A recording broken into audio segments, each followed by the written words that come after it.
Alright, cool. We live?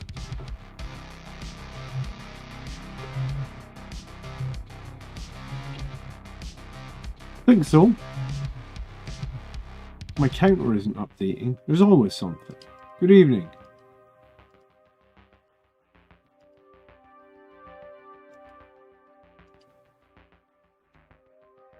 Here we go. I swear this is deja vu. How do you mean? Good evening. What, it's me painting a fucking dreadnought again? Yeah, it's deja vu, man. It never ends, does it? The never-ending quest to paint stuff. Good evening, Miguel.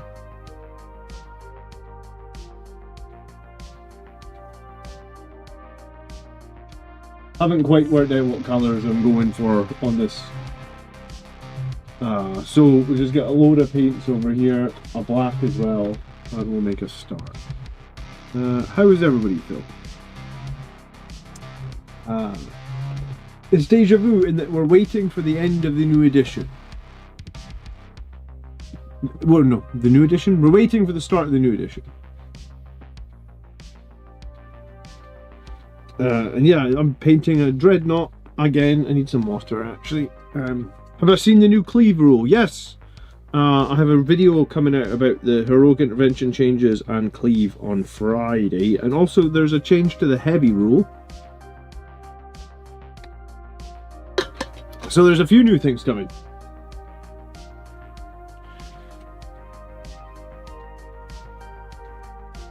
I'm excited to get the rulebook, but unfortunately I'm not any sort of influencer, so I assume that I get the rulebook at the exact same time as all you guys. I don't get anything early. So no good stuff like that. No previews for the Blood Angels Commander, I'm afraid. But that is fine. So, I think pre-order is going to be in like 2 weeks now, right? That's the rumour. Pre-order then, like, I think it's going to be Saturday the 30th, I think, if I'm correct. If I got the date right. Is it the 29th or the 30th is the Saturday? I think that's going to be the pre-order day. So, I guess get your credit cards ready for the Saturday, because historically the pre-orders have sold out. I feel like I was going to say super fast, but yeah, I feel like Leviathan was a disaster for pre-order. I feel like I pre-ordered it on the morning and then didn't get it for like 8 weeks or something. So yeah, you might need to be quick on that pre-order morning. I guess we'll find out. You would think they would know how many people are going to buy it now, based on his, based on, surely they have trend data from sales from the last couple of editions, but I do feel like it sold out pretty quick last time.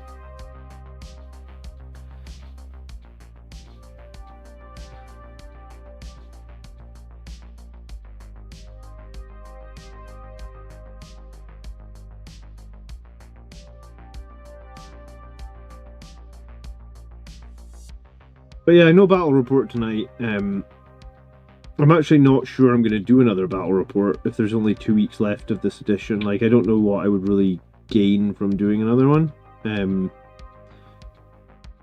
So, I mean, my plan, I think I've talked about it a few times, is I want to buy an AI camera this month. So that, hopefully I can get the AI camera set up, so when we do battle reports in 11th edition, we have like a, basically, because I don't have a cameraman that works on my channel. So I think if I could get an AI camera set up that would like track people around the room, I think that would be pretty cool. So that's my goal. I guess I got to write some custom code when the AI camera comes to set it all up in OBS. But yeah, I'm gonna That's my goal for right now. Get the AI camera. Get it this month. So as soon as YouTube pays me this month, I think I'm going to buy the AI camera. I think I'm going to try and get a new microphone as well for the battle report room. But I was talking about that the other night on stream. My track record of buying good microphones is really, really bad. I always seem to buy microphones and then, like, I buy them from meaningful brands, but they're not that good. So me and microphones don't seem to jive well together. Microphones don't like me for some reason.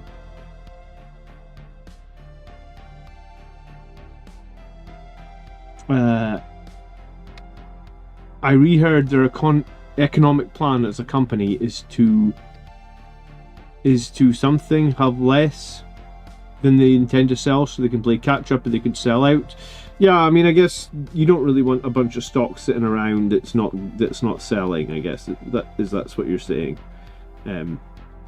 Yeah, you don't, like, if you're any company, you don't want to be sitting on stock that they can't move. That makes sense. But at the same time, it's a little bit annoying if you're desperate to get the new models and you're just sitting there going, well, they're out of stock, they're out of stock, they're out of stock, right? So, I suppose it is what it is.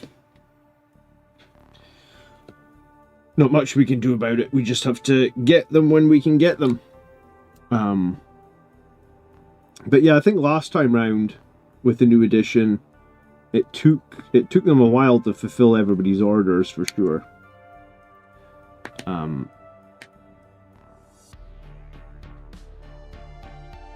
But yeah, I mean, the new rules that are coming out, they look interesting. They look like they've I'm gonna say some of this same stuff in the video I'm gonna release on Friday, but they look like, the way I sort of see it was 10th edition was a bit of a simplification of the rules. They do this every few editions. They make everything a little bit more simple, and then they build on it for a new edition or so, and then they make it all a bit simpler again. So I kind of feel like 10th edition was quote-unquote a simpler edition. Purposefully simpler. So now we're going to get some nuances. I think the change that they're making to enhancements looks pretty interesting, right? So if anyone hasn't got fully caught up on it, enhancements in 10th edition only go on characters, right? Enhancements in 11th edition, it looks like, can go on squads that are not led by a character. For example, they showed like I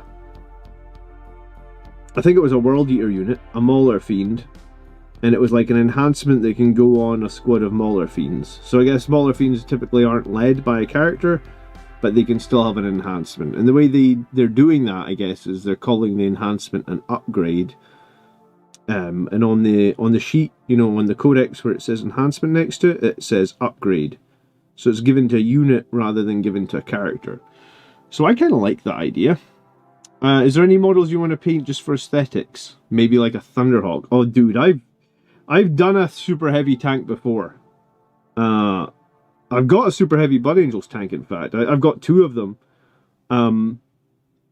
I feel like I enjoy doing it, but I also didn't have kids at the time. And my free time for painting is so much more limited with the kids. Is there any model I'd probably like to do? I wouldn't mind doing Sanguinius from 30k, I guess. But ultimately, I mean, I would like to have Blood Angels to have a Primarch in 40k. I feel like they're bringing everybody back, so if they really wanted to bring back a Sanguinius model, they could do it. But yeah, I would, if I could choose one model to paint, it would probably be Sanguinius, I guess. Because I've done the super heavy before, and I enjoy doing the super heavy. It's a big project, but I certainly enjoy doing it. I quite enjoy, I was going to say, painting for me doesn't really have a lot of pressure on it. It's an activity I can do to just chill out, and obviously I just chatter with you guys. But I mean, before I was chattering with you guys, I was just painting and watching Drivel. I wasn't even really watching. I would listen to music, listen to audiobooks. So painting for me is quite a nice way to, like, unwind, I guess. I don't really drink alcohol very much anymore. You could always run the Sanguinius model as a Sanguiner. I mean, I suppose I could, but I don't really like the Sanguiner. I must have used him only a handful of times this edition. You know, maybe once I get through all the Primaris backlog I have, I will buy and commit to painting the actual Sanguinius model. I think he's got up in price. He's like $100 now. But I guess everything in this world is going up in price these days. Burger Lords. How are you, Burger Lords? And how are you, Mr. Leet, I guess?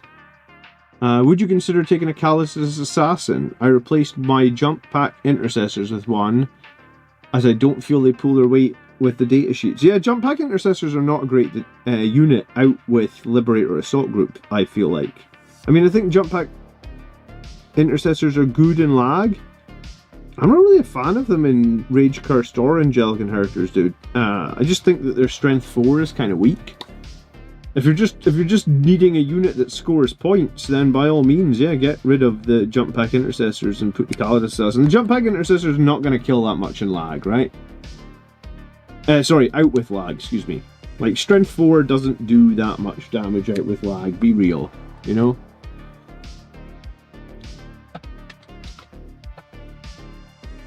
The reason jump pack intercessors are so good is because, in lag anyway, is because strength 6.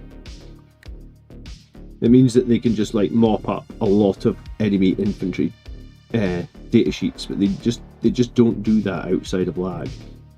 And I know because I ran 2 squads of jump pack intercessors in my Rage Curse tournament list, and I feel like I instantly regretted it. I was like, ugh, these are just not good. In Rage Cursed, right? Like I just don't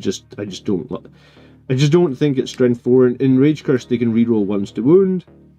I just don't think they're good. Sorry, this paint pot's got some shit inside the lid and it won't close properly. Well, it's not shit, is it? It's just clogged up paint, right? The age-old problem with the GW gate, the GW pots.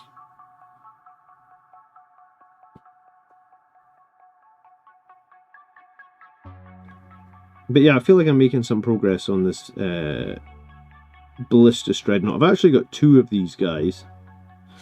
I don't know if I'm committing to paint the other one straight away right after this one, but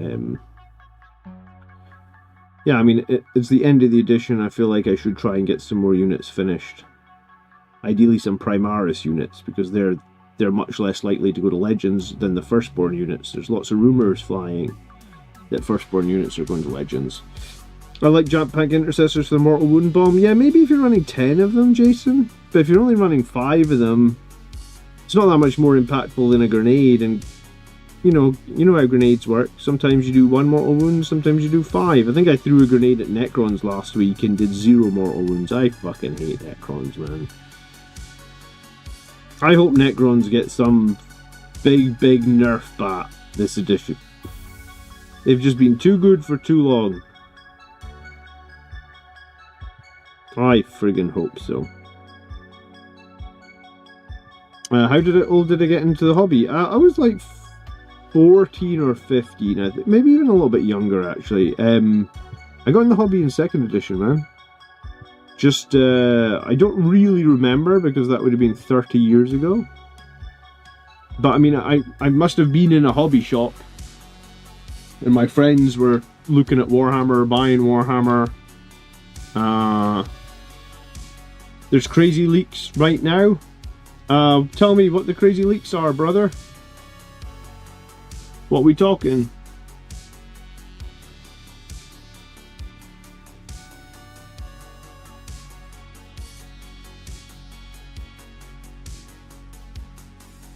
Color terrain. I think they put a video out about that. I got a newsletter right before I went live. Like Games Workshop sent a newsletter about so it's coloured plastic terrain, I guess. I mean, that'll be good for me, because I feel like I never have time to paint my terrain. Like, you know, if I have to pick between terrain or models, I pretty much always pick models. I guess the question is, if they can do pre-painted terrain, how long before pre-painted models? You should watch the video, it's like 45 seconds. Alright. I'll have to watch it with the sound off or I'll get a copyright strike.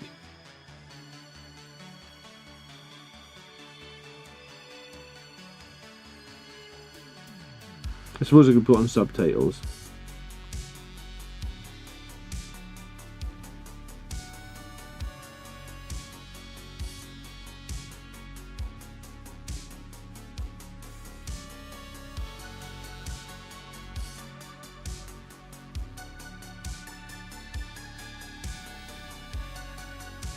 See, at this point, I don't even know if these leaks are, like, it seems like every single thing, every single new release, every single new model leaks, right? And at some point, if every single new thing that you're doing leaks, my question is, I suppose my question is it an actual leak, or are you just trying to spread it out through the internet like wildfire?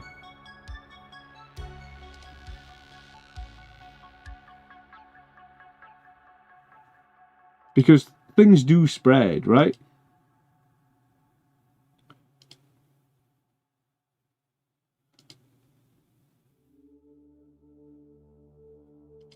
Hey, Aiden. Wow.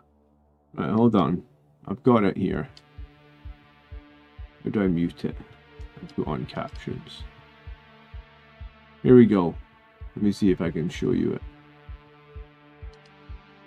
No, that's the wrong button. Overhead. Nope. This one. Alright, let's see.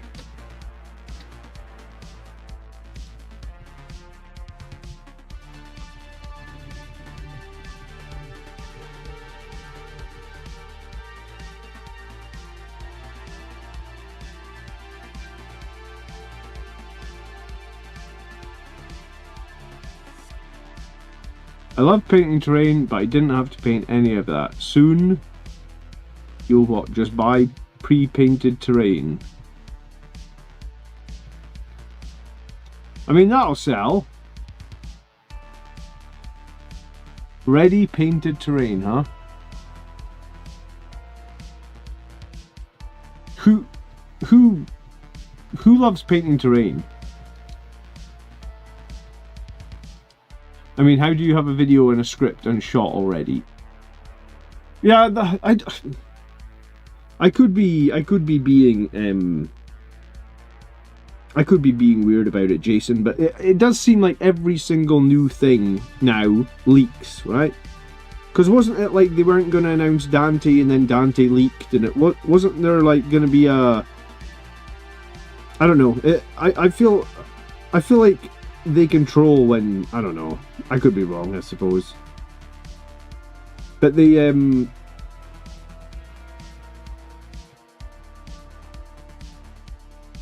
don't.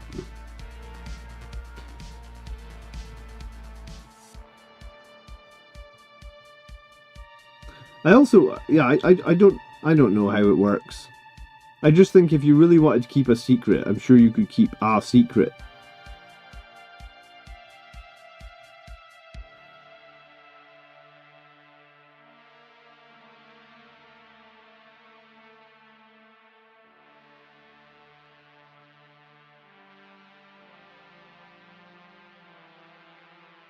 Anyway, pre-painted terrain. Yeah, I mean, that's cool. I mean, like I said, how long before pre-painted models then? Because why would you not... Let's say like me, you're a Blood Angels player. All your time and effort goes into Blood Angels, but now and again you would like to try something different. But you're like me, you've got 2 kids and 2 jobs. They don't have a lot of time. Like, how... When are they just selling pre-painted armies, man? If they've got the tech to do pre-painted terrain, how is that any different to armies? Is it different? Interesting question, yeah? I 100% agree. Dante was bumped up a week later when it leaked. Yeah, they always have the video ready when it leaks, though. And leaks are a great way to generate attention and get the community talking. Yeah, I mean, they are, right? People are more excited about leaks than releases, I feel like. I mean, I guess that's why, like, Valrat gets all the views, man, because he just talks about leaks and rumors all the time, right? Like, people are genuinely excited about... They want to know what's coming before it's coming, I guess.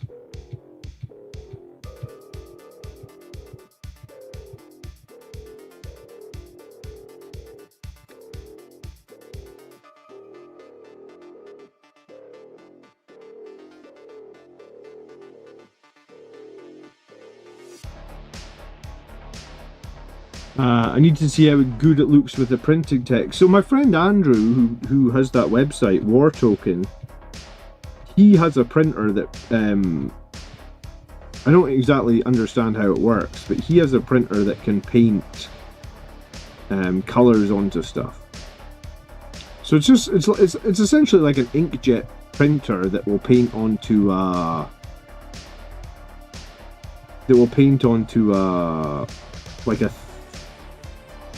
like a 3D printed thing. So he could 3D print, I don't know, like a wall and then paint a texture onto it. And his printer will, like his 3D printer will do that now.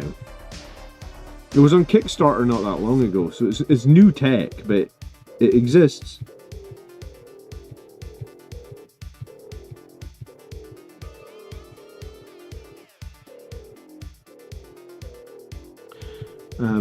I think pre-printing could be removing even some of... yeah, I mean, I think the premium for it would be at least 30% more. I think you're right, Jason. Like, because you got to factor in... I guess we'll see how well it works for terrain, but like... I know, like I said, I always feel like I've got models to paint, or armies to paint, or models to build, and I only do one army. So I never spend time on terrain. I always try and buy something that can just be sprayed, or I always try and, you know... Obviously this edition we've been doing those like MDMF flat pieces. They'll probably sell it as a huge markup. I mean, they might, but a third-party company will do it at a reasonable price, so you can just use the third-party company, right? You can't really blame a business for selling something, can you? I'm a business, Blood Angels Commander. I try and sell memberships every week. People don't say, like, how dare John ask for memberships? He doesn't provide any value to, you know, like, everybody's got something to sell, man.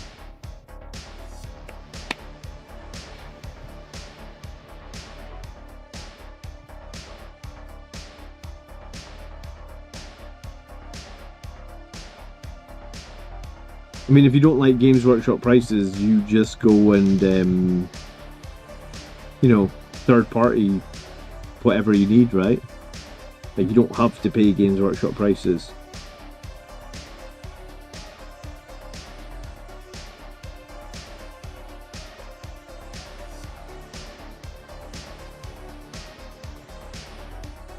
Is the music a bit loud, or is it alright? Well, that'll be too loud.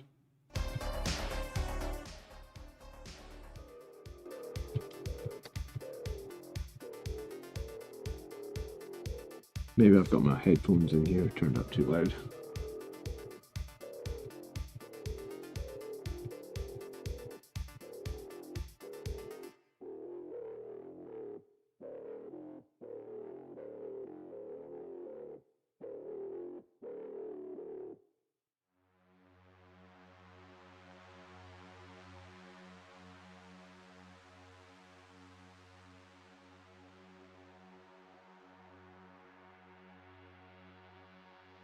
The audio was good. 3 Death Company Dreadnoughts and 3 Brutalis Dreadnoughts is the only way. Is that actually that useful, man? Because I feel like every time I play Death Company Dreadnoughts, they just get shot off the board. If they had an invulnerable save, maybe I could get on board with them, but like, no invulnerable save, far too many armies just hitting them with massive AP, they're just dead before they get to do anything, I feel like.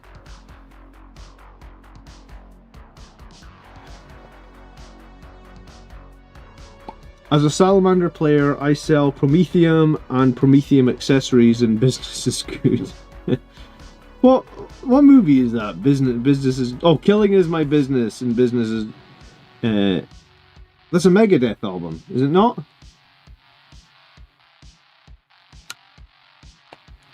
I must admit I'm not the hugest Megadeth fan. I know some of their stuff. Always felt a little bit samey to me. That'll probably be heresy for someone that likes Megadeth.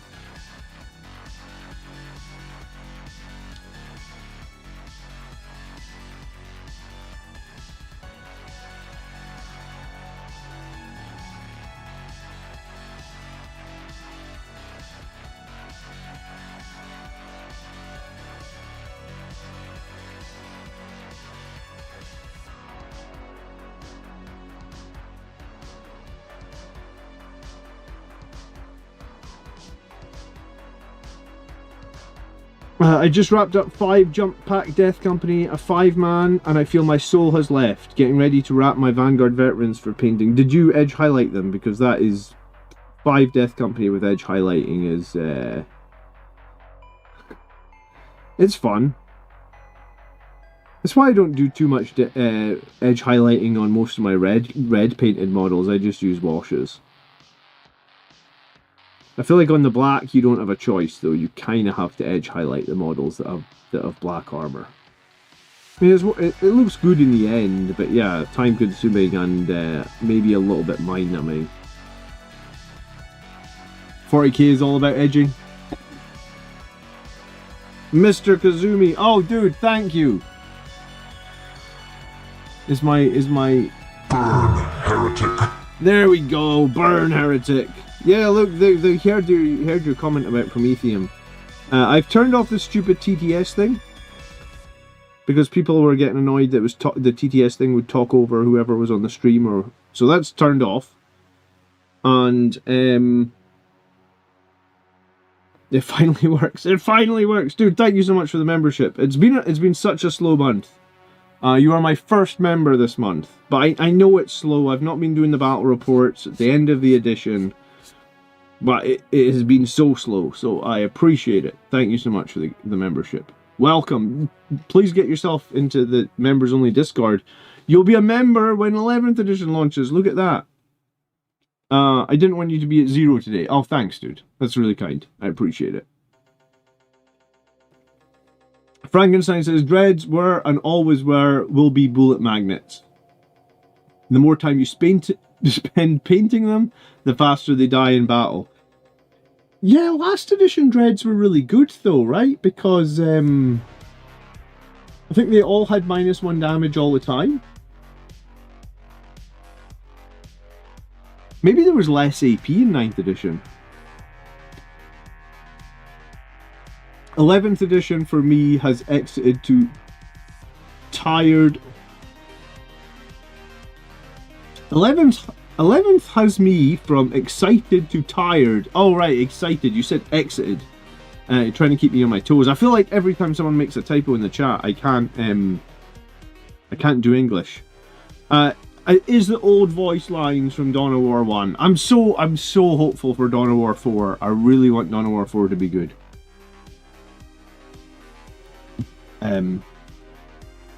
You're dyslexic, I apologize. Oh, no problem, dude. I suck at reading the chat back, so don't worry about it. No, I'm really hopeful for Dawn of War 4. I want it to be I want it to be everything the community want it to be, right? Like I just want it to be like, I guess, the spiritual successor. How does a YouTube member link to Discord? I believe what you do is on your Discord profile, you click the settings button, and then you... I attach your YouTube account to Discord, like via the linked accounts in your settings. And then if you're in the Blood Angels Commander Discord, then the next time you like log in, it'll detect that you're a member from your YouTube link, and the members only room should just appear. So it only takes like 2 seconds. You just go into Discord, you click like, I think it's called account. You go into settings and you're looking for something like connections. What do you think of Total War 40k? So I like Total War, like the classic one. I didn't buy, do you know what, maybe I got Total War 2 in a Humble Bundle or something like that. But I played the first Total War, right? The one where you were like Empire? Yeah, Empire and like Chaos were coming, basically like, I think the first Total War was basically the end times, right?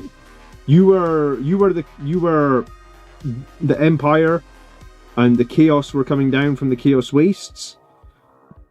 And I think you started with Altdorf, like you're basically like Emperor Karl Franz, is that right? So I played that one, like the Total War 1, whatever it was, like the one that was based in the Old World. The Old World is an area of the map, not necessarily just a time zone. It's kind of confusing. The Old World is a part of the map. I mean, it's kind of a time as well, but it is a part of the map.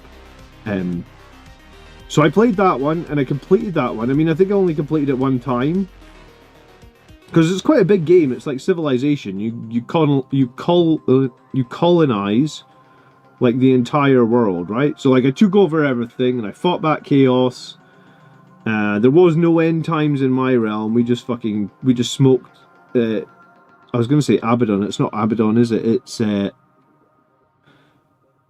Archeon. Is that the right? I'm probably getting that pronunciation wrong. But we smoked him, we killed him. So I enjoyed Total War, the first Warhammer one. I didn't get the, like I said, I might got the second one in a Humble Bundle, didn't play it. I know that they made a third one, I didn't play it. I think 40k Total War will be good. Like, obviously Creative Assembly, the company that made the Total War games. Like, if you look on Steam, all those Total War games got really good reviews, and I did enjoy the one that I played, the first one. So, arguably, they've probably just got better since then, right? Because that was their first of, like, 3 Warhammer games, and the Games Workshop wouldn't have let them make more games if they weren't good, right? Because, you know, you kind of have to do a good job with the license, I think, to get another game, I imagine. Like, they don't just give the license out to anybody, right? So I think Total War 40k will be good, but I think I prefer like the more real-time version of Dawn of War. I'm assuming Dawn of War is more like the first one, right? I build a barracks, I train my troops, I like I build a repair bay, I repair my dreadnoughts. You know, it's more real time, more like StarCraft. StarCraft's my jam. I'm actually really good at StarCraft. That's not trying to be big-headed. I just played StarCraft a whole fucking lot, basically. StarCraft, I think, came out in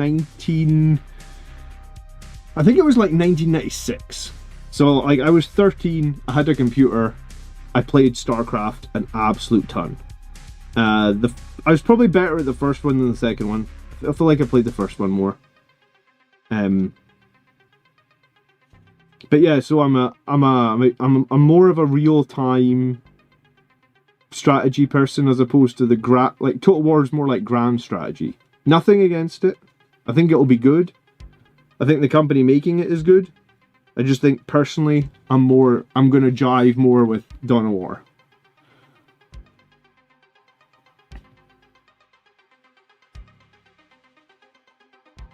I was more of a Zealot rusher, man. My life for ire. I actually have a t-shirt, I think, that says that. I like the Protoss. The Zerg are alright, but I feel like Protoss is Protoss was my thing. I still have this to open. Look, I still have him. He's the only model I've got from this game. I'm going to open him at some point and make a video. I should probably just do that now since most people are waiting for the new edition. But I think he's pretty much the same scale as like a 40k model, right?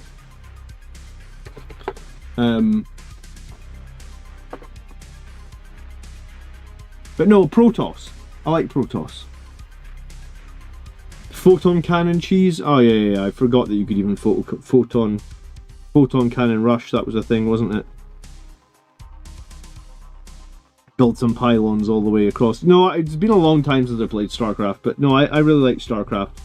I've been eyeing up some, you know, they do that StarCraft, obviously I've got that one StarCraft model there. They've done, I like the Dragoons. I don't actually think StarCraft 2 had Dragoons. They had like a different version of them. Oh, maybe it did have Dragoons. Maybe I'm lying.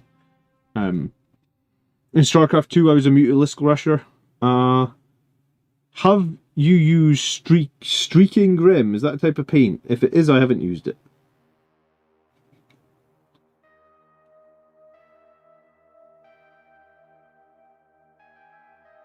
But no, I played, I mean, it's been years since I played StarCraft 1, but I completed the campaign.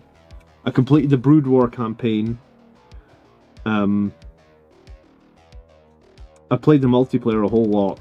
I really liked StarCraft 1. I mean, I liked StarCraft 2 well enough as well. But that's what I'm hoping Dawn of War is, like fast-paced, build buildings. I mean, maybe even like 2 versus 2, 3 versus 3 multiplayer. It's an oil type of wash. Do you know what? I've got some oil washes, man. I just don't really use them. I always seem to just fall back on what I know, and what I know is Games Workshop paints. But then I don't sit around and experiment with paints like I used to, right? I think I always want to blame not having enough time not having enough time to paint on having kids, but if anyone else is a father, if anyone else is thinking of becoming a father, like you have to make choices as a father, right? And the choices are, you spend time with your children or you do your hobbies. And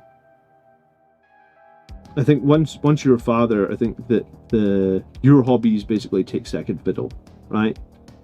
Like I very like, if my kids are awake and around in you know, like on a weekend or something, I never do my hobbies. Like I always choose to try and spend the time with them than to do my hobbies. Like I would like to get more hobby done, but I always choose to try and be present. And I assume that a bunch of you folks in chat are fathers as well, and you do the same thing, right? My children are too young at the moment, man. They're 4 and 6. Maybe when they're like 5 or 6 years, we could get some Warhammer stuff going with them. I mean, it's not from lack of want. It's just their ages. We do Lego sometimes together, and then Michael breaks all the Lego, and I have to put it all back together. So yeah, I don't want to blame my kids on me not getting to paint. It's a choice that I have made to spend the time with my children, and it's a choice that I think I would. Well, it's a choice I choose to make over and over and over, right? Like every weekend, I could paint, but I choose to spend the time with my kids.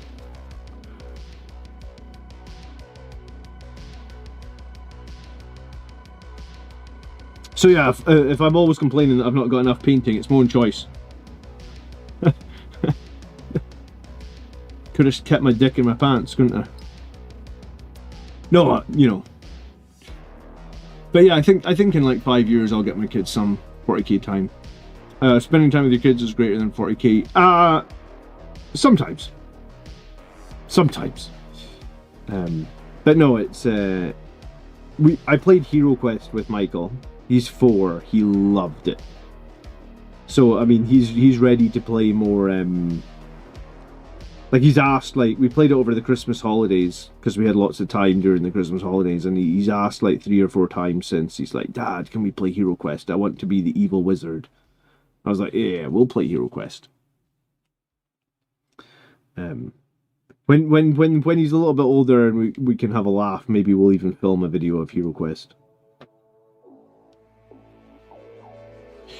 I got duos on Saturday. I'm giving Wolves a spin. I kind of want to team with Tau, so we spam 20 hounds and 20 wolves, then threaten to call my opponent a puppy killer during the shoot and charge phase. Are that many wolves actually a viable tactic? Are you just going to spam up the board with chaff?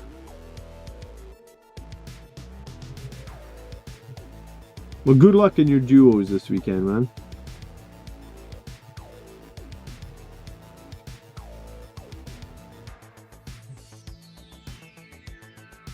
Yeah, sometimes when I'm painting these dreads, I sometimes wish that I'd done sub-assemblies, but it is what it is.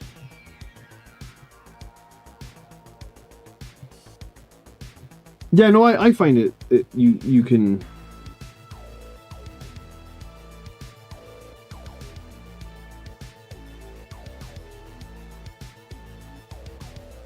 You know, you can balance having kids. Like, I still do a lot of things I want to do. It's just I probably would do more 40k if I had more free time, I guess. I mean, I play the lottery every week. If I win the lottery, then I'll quit the day job and I'll do more 40k. Hello, Marius. Good evening. Have you decided yet, Marius, if you're going to commit to exercise schedule? You should do it, bro. You won't regret it.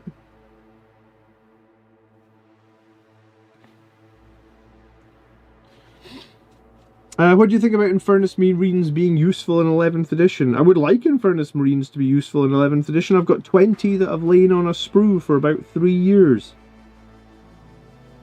I haven't made a single Infernus Marine since I got however many we got with the box set. Like I think we got 20 with that box set, or I think it was 10, but I traded somebody. I traded away my turn in half. So yeah, I think I have 20 Infernus Marines. Would I like them to be more use? I think it's always a crying shame. Like I think it's a real shame when models come out and there's no reason to build them. Like they're just so garbage that you're just like, oh well, I'll just sit on these models like for an entire edition. Like I think that I feel like that's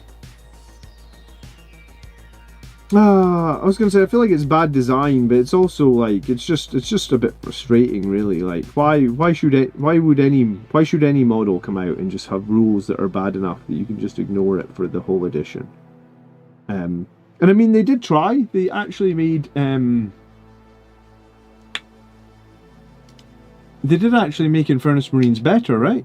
They gave them 1 AP that they didn't have.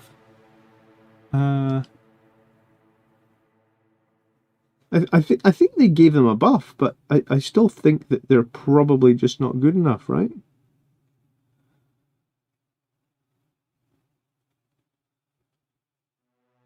Maybe they'll be good for Ultramarines.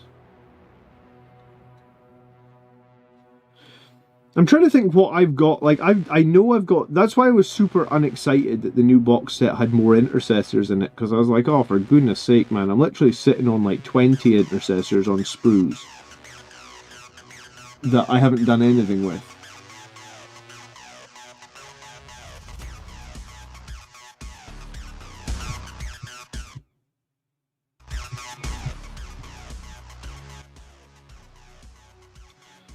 So I've already got a load of intercessors I'm not doing anything with.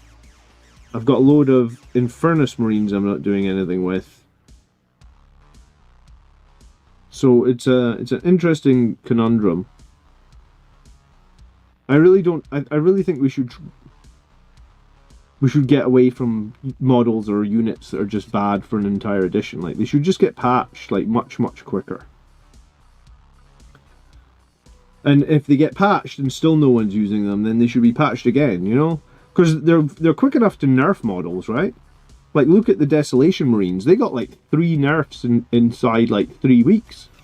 It was like, they used to be, I think it was you could have them in a squad of 10. They got nerfed to you could only have them in a squad of 5. They went from 140 points to 170 points. And then a week later or something, they went from 170 points to, like, 200 points. So they got 3 nerfs, and then the enhancement that you used to take on them to make them good got removed as well. So the Desolation Marines got 4 nerfs. They basically went from like a top tier unit to nerf to oblivion within, I think it was like a month. Like, I feel like, because I bought 15 Desolation Marines, I only ever ended up putting 10 of them on the battlefield. But I honestly think that they were nerfed within a month, from really, really good to basically almost unplayable within a month.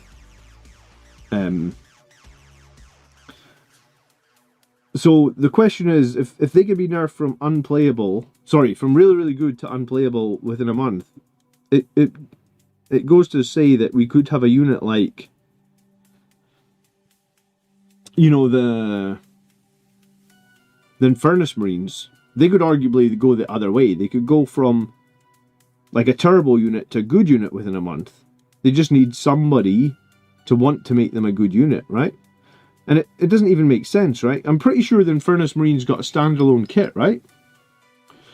Have we talked about the painted terrain? We just touched on it, Marius. I think the video went out just before I went live. What's your view on painted terrain? I mean, I think it's a good thing. I mean, it might suck if you're a commission painter that does terrain, I suppose. I have got my paint. I have paid for people to paint my terrain before.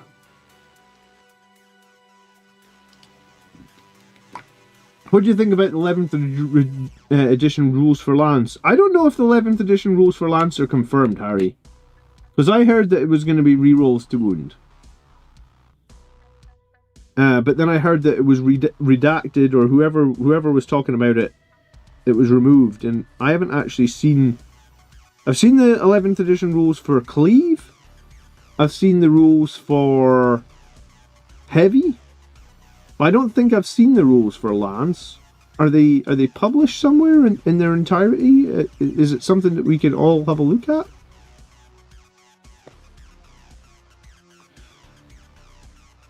I would probably do the same, Marius. I would probably sell any of my unpainted terrain and just buy painted.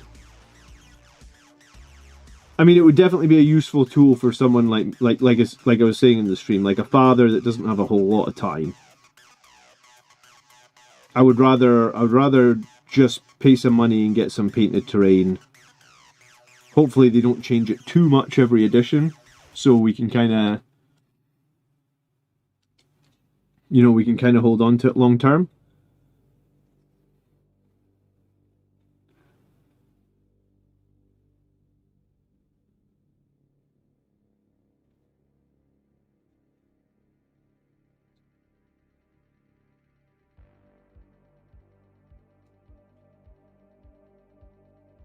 But yeah, I mean, if I'm going to get excited about something, I feel like it's not going to be terrain.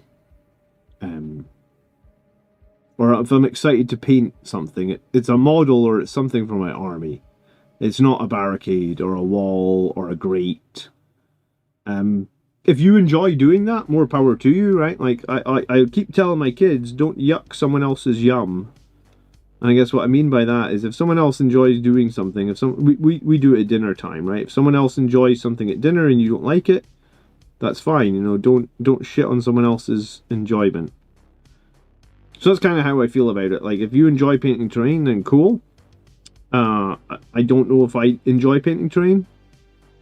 It's not something I've really ever done to a high standard.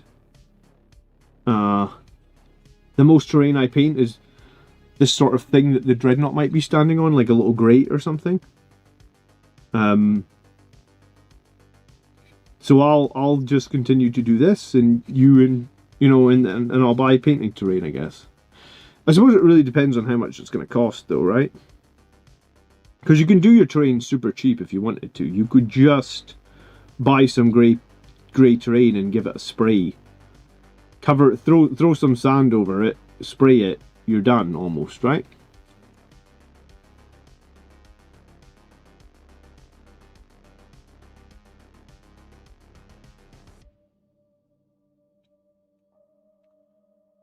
I enjoyed painting combat patrol terrain. I managed to get it done in a few hours. It can be done quickly. Yeah, I mean, I think terrain can be done quickly. I mean, maybe maybe painting terrain is a rewarding part of the hobby if you want to do it quickly or if you want to speed paint it.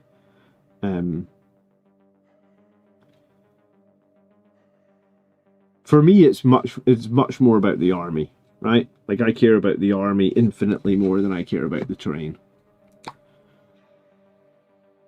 I mean, I've paid to have terrain commissioned, but that's only because I want that terrain on the stream and I want the stream to look good. I literally couldn't care less, I feel, about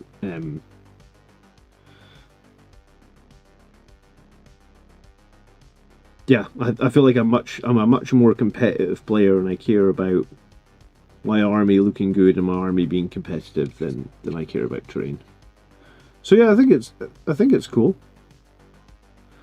I feel like I wouldn't even be against buying another, like, if you could buy models pre-painted,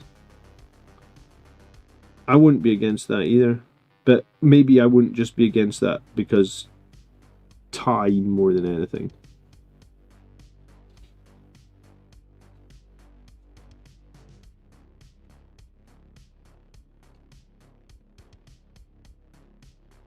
I think chaplains are going to be possible yeah, I think chaplains are going to be good because of the battle shock changes, yes. If they still have OC5, it's going to be very useful.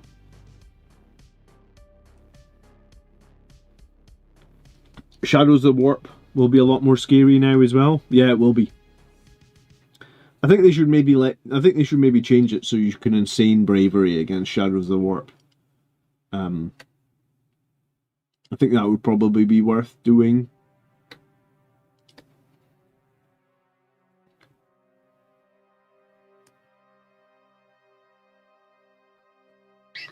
We've got 38 people in here tonight. How many likes have we got on the stream? 17. Okay, so good. 17's good. If we get a few more, though, I'd super appreciate it.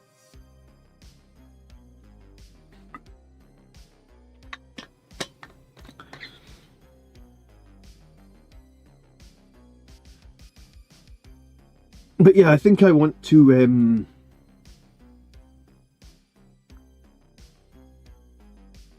like, I want to make a good effort to get this model done. I was going to say before the edition ends. I guess there's going to be quite a bit of there's going to be quite a bit of edge highlighting on them, but I guess there always is on Black Death Company models, isn't there?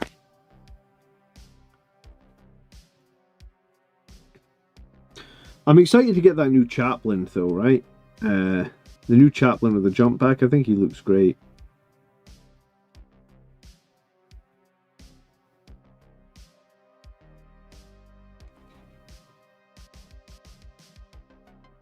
He's my standout in that new box for sure. Like, I think he's almost head and shoulders ahead of pretty much. I was going to say everything else. I mean, the captain in the box is pretty cool.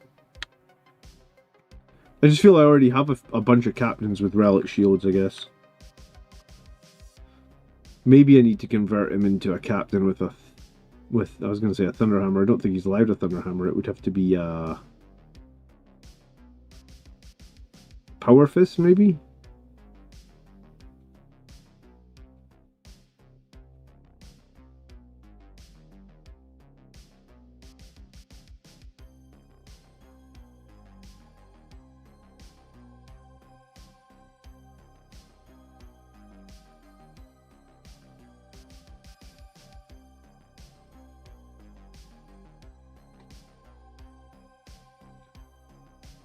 Excuse me 1 second. I need to blow my nose.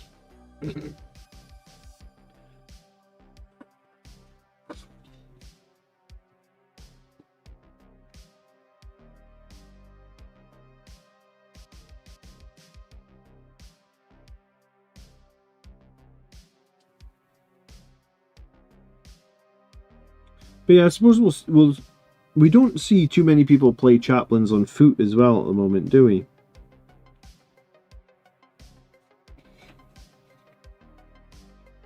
Is the chaplain the only Space Marine character that has OC5?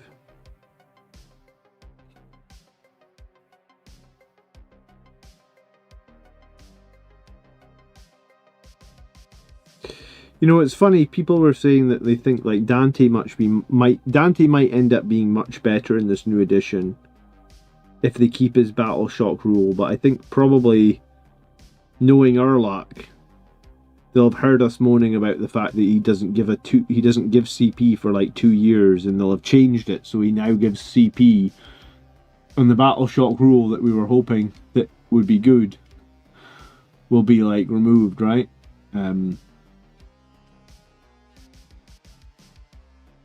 The auto battle shock rule at the moment is indeed the chaplain on foot. You are correct.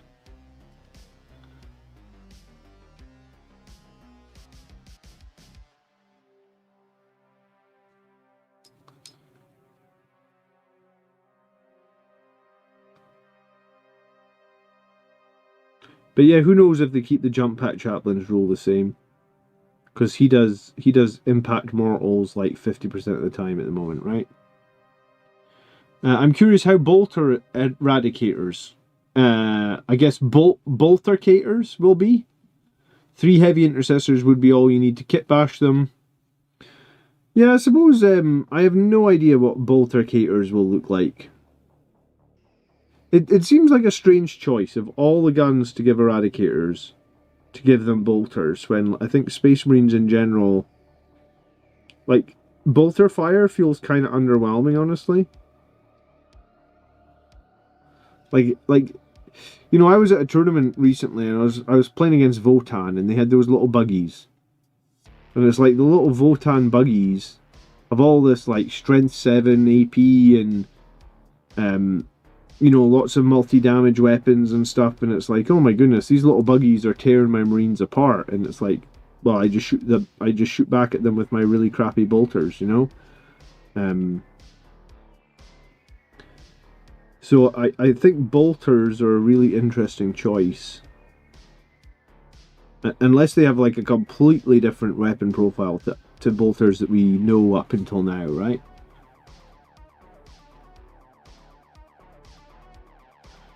But yeah, you could definitely kit bash. I like kit bashing. I like kit bashing the... whatever you call, you know, like the ones that come in these starter boxes are going to be like what they call easy to build. I always think that you can kit bash the easy to build stuff without too much hassle. I mean, it's a bit more hassle than the standalone ones, but you can always do it. You just have to be brave and you have to chop models apart and stuff, but I think it's always worth doing. And I don't think it's maybe as hard as people, you know, like all my Blade Guard that I have, I've got 12 of them. They were all kit bashed from like the easy to build versions. I just took my time, and you know, hacked off an arm here or a shoulder pad there, and you know, I feel like you can make it work. It's just it just really comes down to how much effort you're willing to put into it, I suppose.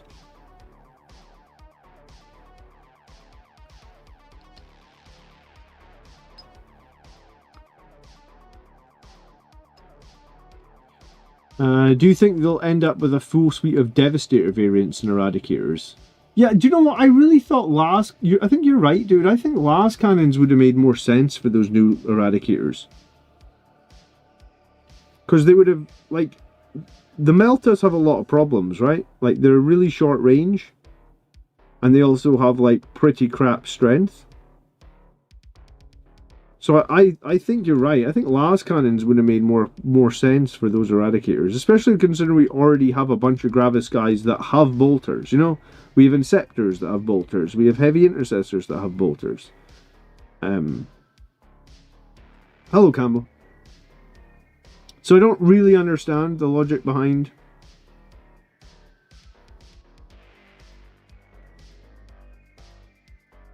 more bolter Gravis Marines, but that's what we got. Yeah, Frank says we already have Bolter Gravis. Yeah, I think that's... I think a bunch of us talked about that, right, Frank? Where we were like, we already have Bolter Gravis. Why do we need more Bolter Gravis? We already have it. We already have it, I guess.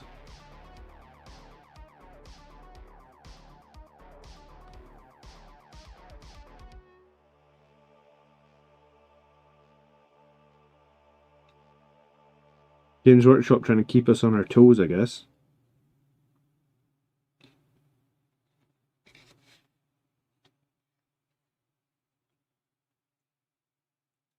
Bolter Caters, I'm wondering if it's his own data sheet. I don't know if it's its own data sheet. Maybe.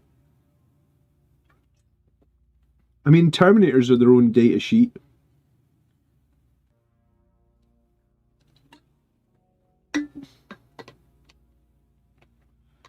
Tough question.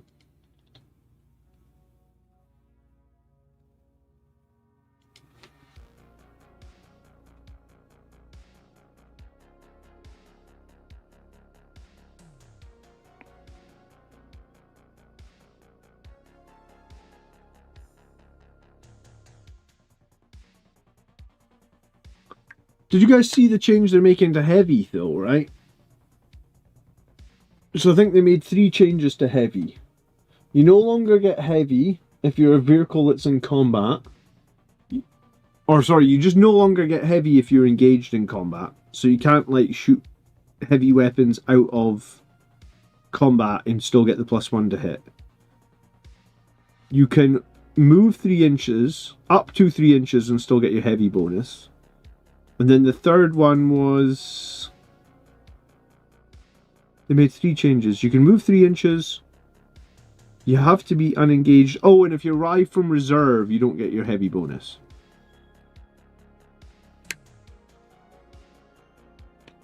Maybe you already didn't get the heavy bonus if you arrive from reserve. Yeah, because I don't think it counted as stationary.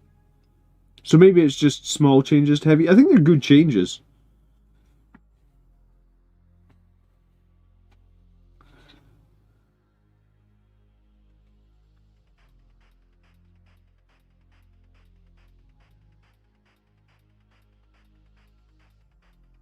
So I think they are somewhat... Like, we are just going to get a bunch of good changes that improve the game overall.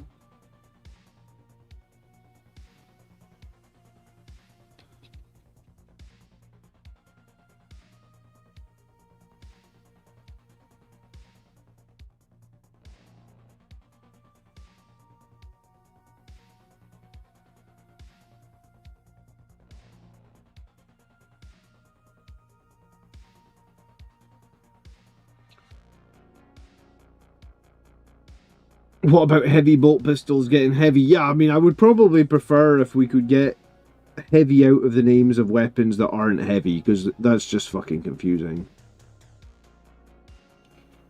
That would probably be a good change. I mean, arguably a heavy bolt pistol having the heavy keyword doesn't really make it any less of a shit pistol, right?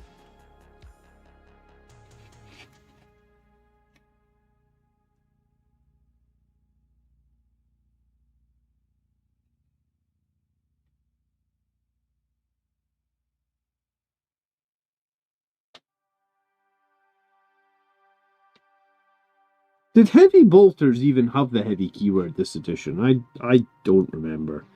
I don't run heavy bolters enough to remember that. I feel like they didn't. So yeah, case in point, heavy in the weapon name but not on the data sheet is fucking confusing.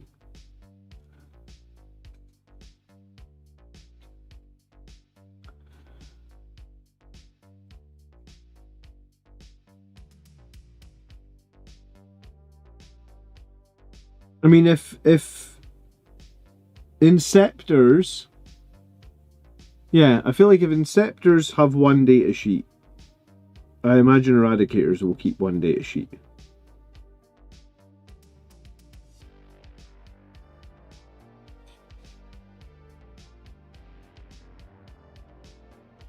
I mean, I highly doubt that you were going to want to take 6 squads of heavy bolter eradicators anyway, right? I mean, I guess you might have.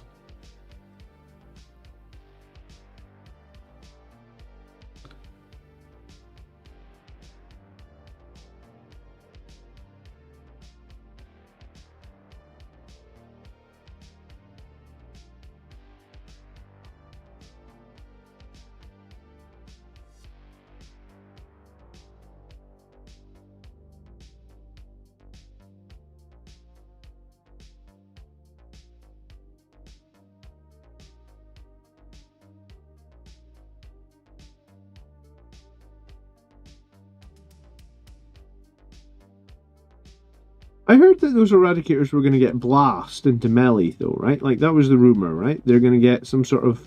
Not into melee, excuse me. They're going to get blast when they're shooting infantry or something like that. Did they say what that was going to be called?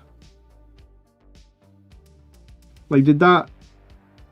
Do we have a name for that rule? Blast against infantry? I don't think I read it. I've only heard it as a rumor. I think it's probably true, but yeah, where did that one come from? Like, who was talking about that? Like, you know, we talked about cleave. Like, cleave is a new rule.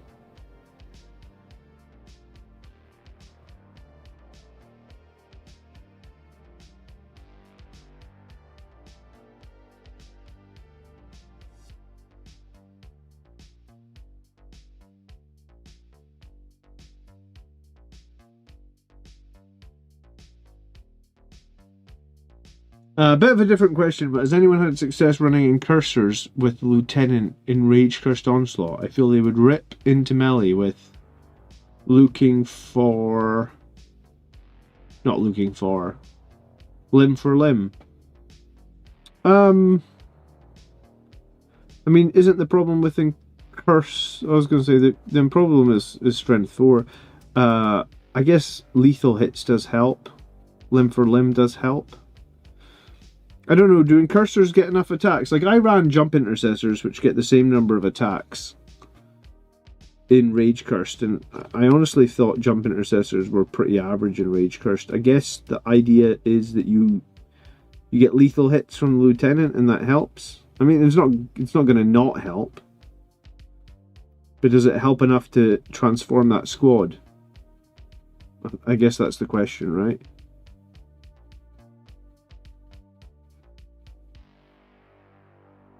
But no, I haven't seen anyone run a Lieutenant with incursors. I've seen someone do the Lieutenant with the Blade Guard in Rage Cursed. And I think they won a tournament with that, right? So that did have strength, that was seen as strong.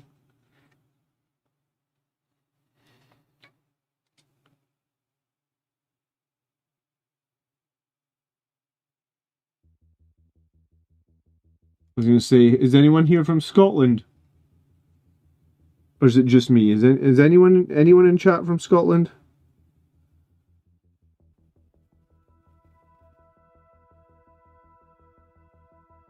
There's usually someone. There's usually like Highland Phoenix. Cambo, I think. Maybe? Why am I thinking Cambo? Is he Scottish? Marius, you're here? You're not really a football fan, though, are you, Marius? So I was looking on StatCheck, Cambo, and one person has been running that new armoured... What was it called? Armoured... Is it like Armoured Sentinel? There was one Blood Angels player ran Armoured Sentinel. I think they went 3-2. So someone has run it. I guess we're so late in the edition, though, that, like... I feel like... I don't know. I mean, I know that I went to a tournament just a couple of weeks ago, but like I feel like I'm so late in the edition. Maybe some people are not. Some people are done with tournaments for this edition. Did you see that Celtic are drawing 2-2 and Hearts are winning 3-0? Hearts are going to win the league in the next 5 minutes if Celtic don't score. That's crazy. First time in 40 years that Celtic or Rangers haven't won the league.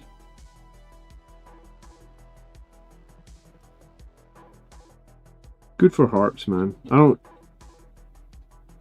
I don't support Hearts, but I'm happy that someone other than Rangers and Celtic have won it. I've been watching the Outlander show. My wife loves that show, dude.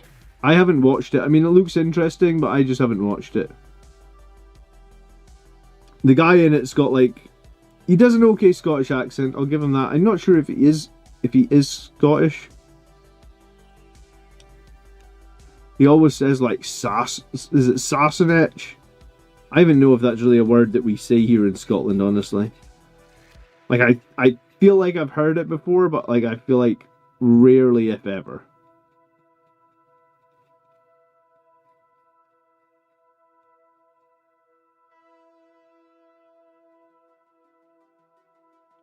I saw all the Jambos tonight. Oh, I thought you were Scottish. Yeah, there we go.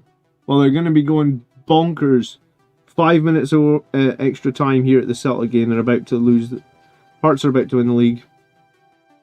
I think if it finishes as the score as it is now, even if Celtic win on Saturday, they can't catch Hearts.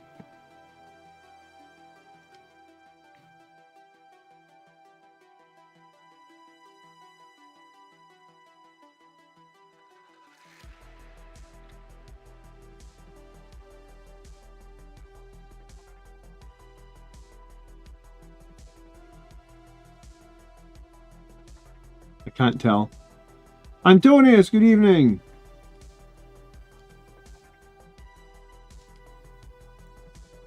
My favourite all-time Scottish word is shite. Have you ever watched oh, you should watch Chewing the Fat. That has the ultimate that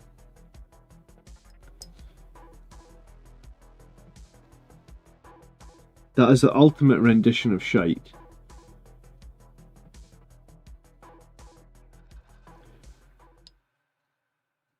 You're listening on your drive home. I'll drive safe, man. You got a long drive on a Wednesday evening?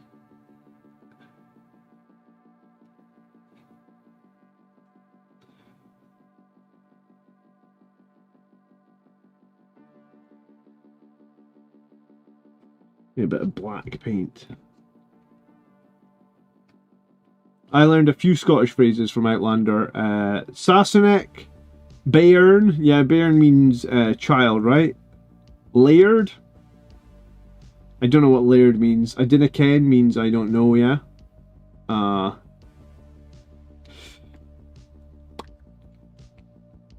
saw that Henry Cavill is here in Scotland doing his new Highlander movie, man.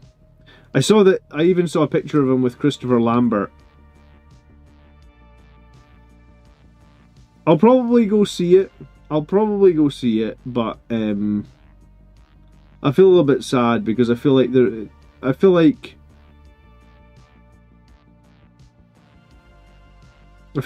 we don't need to reboot every successful movie that's ever been, right? Oh, Laird is a title. Oh, of course it is. Yeah. Like Lord. It's a landowner title, right, Marius?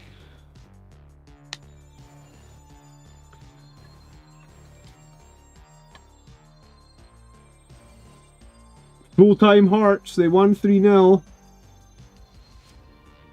Oh my god, there's a VAR check for a Celtic penalty, final minute. I'm so hyped for the new Highlander movie. I loved 1, 3 in the TV show. I'm so disappointed you said I'm so disappointed you didn't mention Highlander 2, man. Come on. Highlander 2 is like... I feel like I've tried to watch that movie a few times. I feel like I've even seen it start to finish and I cannot think anything that happens in that movie. It must have been so bad. I liked the TV show, the Highlander TV show. That was alright. I forget the guy's name, but he was like supposed to be Connor MacLeod's cousin or something. Duncan, was it Duncan MacLeod? I think that was it. It didn't make a whole lot of sense. Like, where did he come from? Oh my god, they're off to VAR check for a fucking penalty for Celtic. No. Just be a dick and don't award it. Come on. Come on, referee. Grow a set of balls. Just don't award the penalty. Just don't do it. The whole of Scotland, except the Celtic fans, don't want you to award it.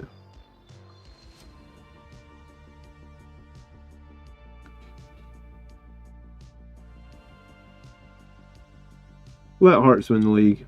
Come on. Let it happen.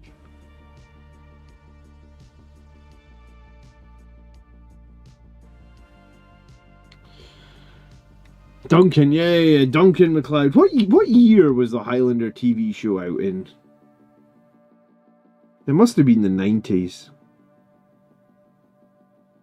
I don't think it was the 80s. I feel like it must have been 90s.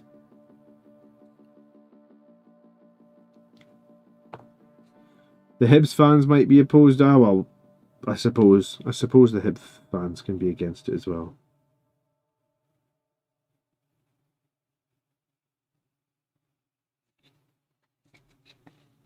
It was the 90s. It was like 95. How many it got like 3 seasons, didn't it?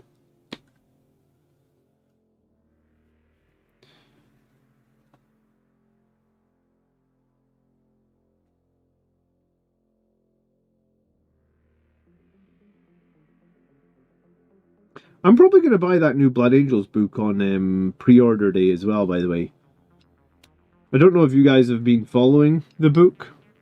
Oh, fuck off. Celtic scored, man. Ugh. 11 minutes into stoppage time. Get the fuck out of here.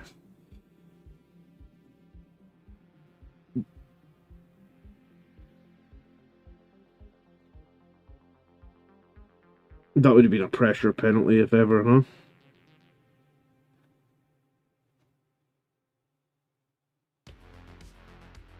We're so nice in Scotland when our teams don't... They had 5 seasons and a spin-off. Yeah, was the movie spin-off called Endgame or something?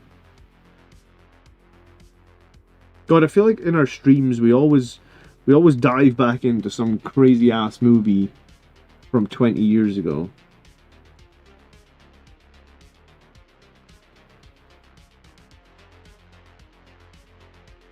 I mean, I suppose I do have a giant... I don't think you can see it, but I do have a giant They Live poster behind me.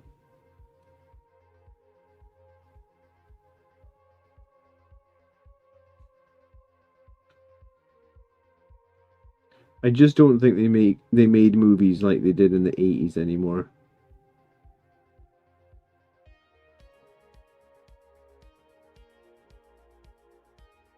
Mind you, I'm excited to see that new Marvel one with everybody in it, right? It seems more like a Sisters of Battle book than a Blood Angels book. But we are in it, Marius. You know, I suppose Calgar will probably be in it as well, though, and then Valrak will be able to make another video about it.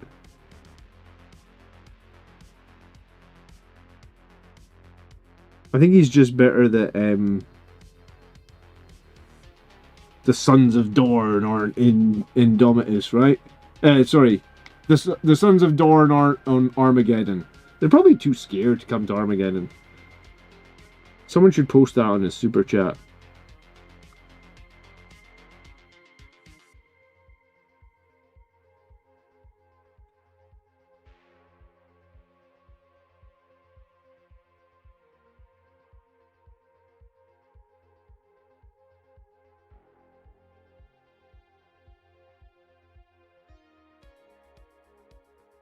I did see the starter boxes are already being shown off as Ultramarines. Someone at GW really has it out for Ultramarines. I mean, someone really has it out for Blood Angels. Excuse me. Nah, they were always going to show. They were always going to show the starter box as like at least not just Ultramarines, like at least 4 or 5 other chapters. Justice for the Hounds of Mordecai. Yeah, justice for them. What other Primaris units are going to Legends is the big question. Because I've heard Suppressors are going to be made Legends. Whether or not that's true, I don't know, but that's the rumour that I heard. Suppressors are going to Legends. I also heard that the ATV was going to Legends, but that one I don't know if I believe. I feel like the ATV is... I mean, I think there's a meme where it's like a Mario Kart, but I do think it's... Like, I do think people use the ATV. Like, maybe nobody used suppressors, or very few people use them. Thanks so much for the 44 months of membership, dude. I super appreciate that. You've been with me since almost the channel started. I think I started about... Because I went back and watched one of my first videos. I don't really know why. I think I was just bored one evening. I think I was trying to work out when I actually started the channel, and it was like, in my first video, I was like, I just played a couple of games in 9th edition, so I think my channel must have started like a hot minute after 9th edition launched. Must have been motivated one evening when I came back from playing 9th edition, where I was like, let me make a YouTube video.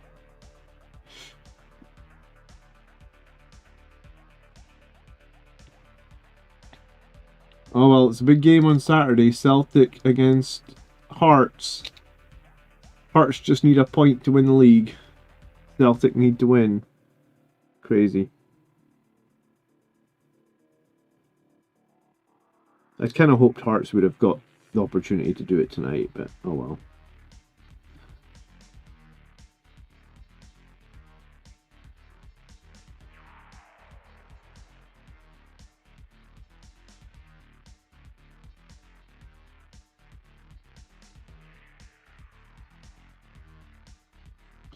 What edition did I first play 40k? Second edition, man. Early mid-90s, I think it was, right? First edition was Rogue Trader. I have no memory of that Rogue Trader. I don't know if I even knew what 40k was. The first edition I played was... Eat bolt gun! Eat bolt gun. Last Drucken, thanks so much for the 5. I appreciate it. Have a nice day at work. We need the Calgar Hammerfall Bunker, the Calgar Repulsor, and then a Calgar Defiler. Do you know what? Someone actually needs to make that, right? Where it's like, someone needs to make a converted army to take to a tournament where every single model in their army list has its head replaced with Calgar. And, like, actually go and, like, compete at a Games Workshop event. I want to see that.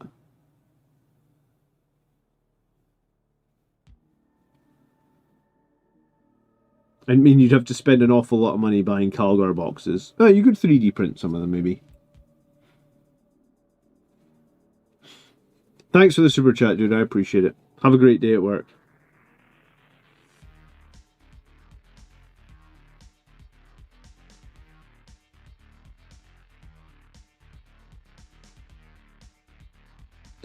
Here's the thing, if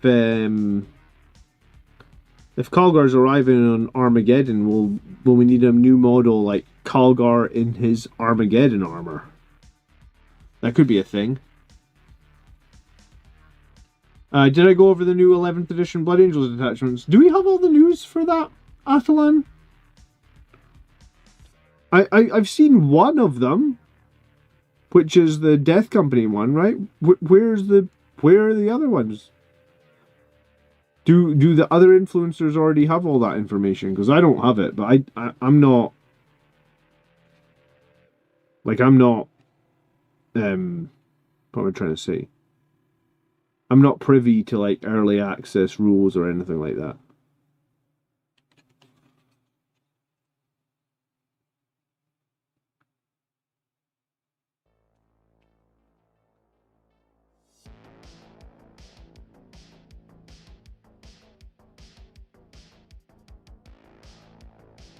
I think you should use your second edition Metal Ball Predator if you still have the model. I think the classic models are priceless. I haven't, although most of my classic models I can't use anymore, I haven't sold any of them.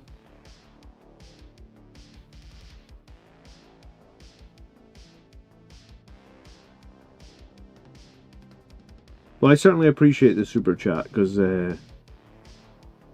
Yeah, it's been a weird month, to be honest. I was trying to remember what happened at the end of last edition. I just feel like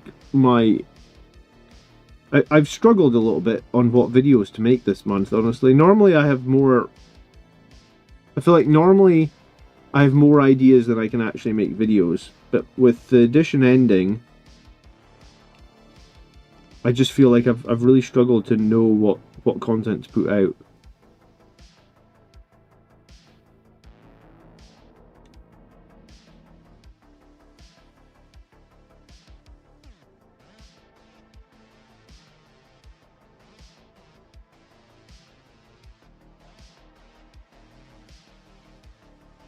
So on Friday this week, I'm covering a bunch of like the 11th edition stuff that we know about and trying to apply it how it will be useful for Blood Angels. But I suppose until I have the rulebook 100% in my hand, it's kind of hard to make content that's going to be 100% accurate, right?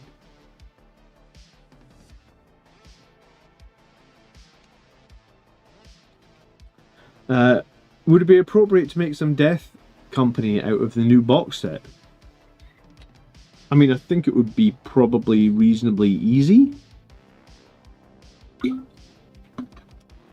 I think if you're a Blood Angels player, you should have at least one squad of Death Company with jump packs. They're one of our best units.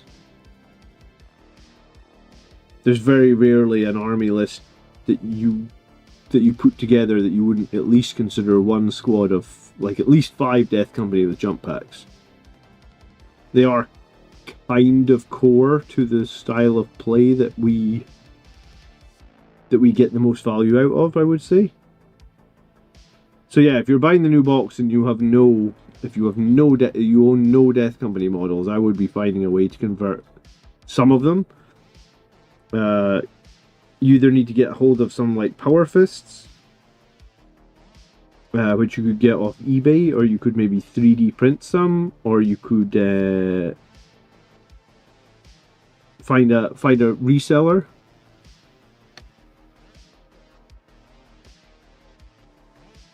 I think the hardest thing might be to get extra jump packs, honestly.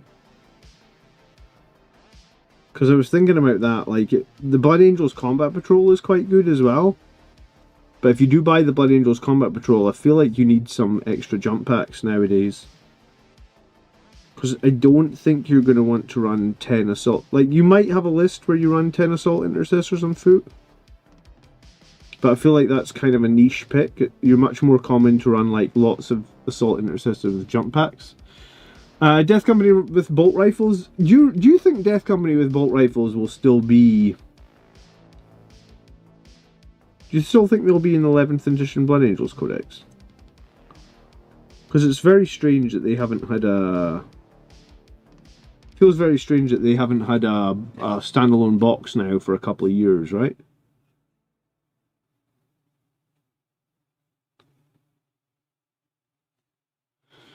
Have you thought about getting a 3D printer for making your own bits? I usually just buy 3D printed bits if I need them. I'm in a lucky situation where the companies that make 3D Blood Angels bits, they do know me and have worked with them in the past. So, like, when those Crimson Lord bits came out, I got like a full set of Crimson Lord bits for free. But then I ended up buying some of them anyway to have even more, because I actually really like those Crimson Lord bits. So I'm probably sitting on like 20 or 30 Crimson Lord jump packs. But like I said, I'm in a lucky situation. If you don't... Yeah, I feel like the hardest part for a new player getting into Blood Angels is probably finding or sourcing jump packs. Because there's a barrier to entry to do that, I feel like. Sadly, you think they will have rules? Fair enough, Antonius. I think that Death Company with bolt rifles are a wasted piece of paper.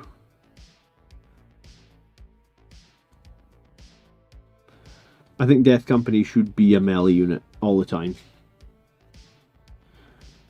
Yeah, I miss when Death Company could take all Infernal Pistols and Power Fists and Thunder Hammers and all that good stuff. I mean, I'm even a little bit sad about the changes coming to Vanguard Veterans, because I kind of liked it when your Vanguard Veterans were able to run, like, well, it was a mixed squad. You could have some Thunder Hammers in there, you could have some Lightning Claws, you could have some Storm Shields. Like, I feel like Vanguard Veterans, in a way, I mean, the new set I'm sure will be fine, but I feel like we've definitely lost something. We'll get a data sheet. Death Company rifles. Death Company with bolt rifles with Mark 7 helmets. Oh my goodness. I want to hate you right now. But honestly, I could see something as ridiculous as that happening. So in the video I've got coming out on Friday, I'm going to talk a little bit about the new Death Company detachment. And this is the one where you can lose 40% of your unit to mortal wounds just to roll an advance and charge roll. And I've basically said in my video that's coming out on Friday, like, I think whoever's designing that is insane. Like, you can lose 40% of your unit to advance and charge. Like, that does not seem like a balanced, decent rule to me at all. I feel like I'm never taking that. Who in the right mind is going to give up 40%, potentially 40% of their unit for an advance and charge? Like, that seems so penalizing. I hate that rule, and I probably will just not use it.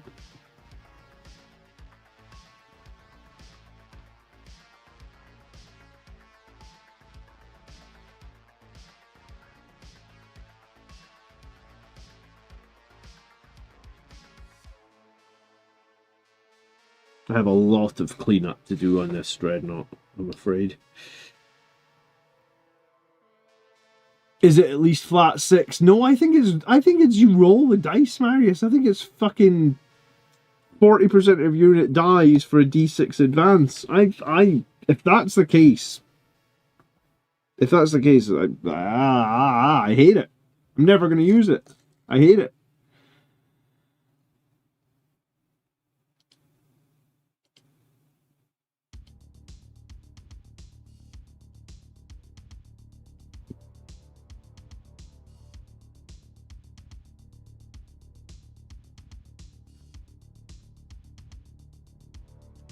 Plus the Death Company stuff they shared looks super expensive in terms of CP costs. I just ordered some jump packs, power fists from Crimson Lords, and have a combat patrol box. I'm still unsure how to build those Death Company. Who knows what weapon options they will have in 11th edition. Yeah, that's a scary thing, Frank. Like, nobody knows what weapon options the Death Company are going to have in 11th edition. In fact, the last tournament I was at, just the doubles... No, sorry, not the doubles one. It was a teams one. I was at a teams event just like a month ago. Maybe not even a month ago. Maybe it's just like 2 or 3 weeks now. I'm losing track of time. But I said to my opponent, in just about every game, I was like, my Death Company with Thunder Hammers have power fists on them because Games Workshop seem to change the weapon options on the Death Company every 6 months or every edition, and I can't keep up. I don't know what weapon option, and I was like, I'm not stripping off the Thunder Hammers in case they get Thunder Hammers back next edition. I just don't know what weapon options Death Company. And I feel like current Death Company weapon options are so convoluted and complicated. I'm like, Is that what the weapon options are gonna? Is that what they're gonna be? Because they're complicated and convoluted, and obviously they don't sell them in that, like, they don't sell a box with that configuration of weapons. So it's just like, I don't know what I'm doing with Death Company. But I'll tell you what I'm not doing. I'm not stripping all the models. I'm not breaking up all my models and taking their weapons off again to have to change them. Like, They've literally changed them every single edition now for about 4 editions in a row. Just make up your damn mind with what weapons Death Company can have, and let's just keep that going, right? That's where I'm at with Death Company. So yeah, I said at the start of the tournament, I said to my friend, or I said to my opponent, I was like, dude, the Thunderhammers are power fists, because I don't know what they're gonna do to them. They're gonna change them again. I'm pretty sure of it.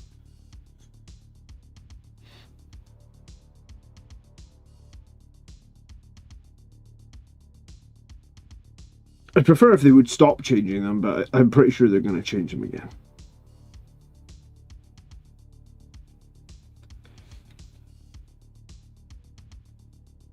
Brought to you by the person that wants weapon point costs back.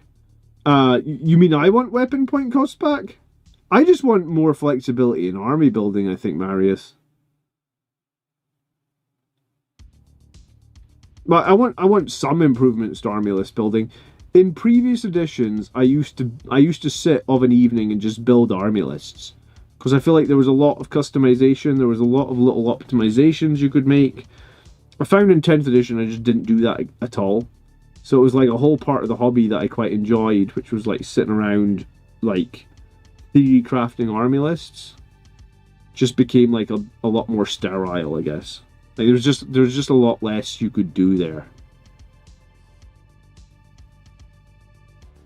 So yeah, I probably do want some improvements to list building.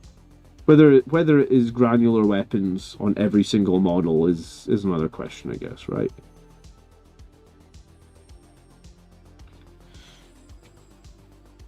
Does that not mess with the WYSIWYG? Well, I have given up on WYSIWYG. That's kind of what I was trying to say. Right, like I'm just telling my opponent at the start of tournament games that my shit isn't WYSIWYG anymore because Games Workshop keep changing the rules. I feel like I'm not the only one that's doing that as well now. I think a few years ago that was kind of unheard of. People expected everything to be WYSIWYG. Now people seem to care less. Probably for the reason I just said, right?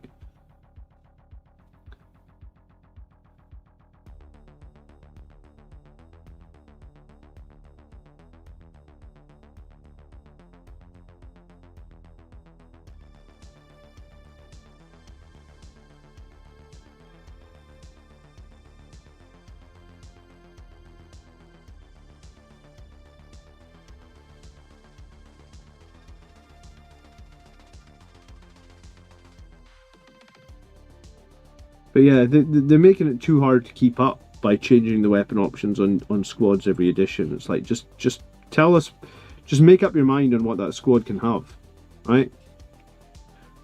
Like, I think that's the only reason we don't have a box of, like, a refreshed Death Company box, is because they still haven't made up their mind if the loadout on Death Company makes sense. I don't think it makes sense.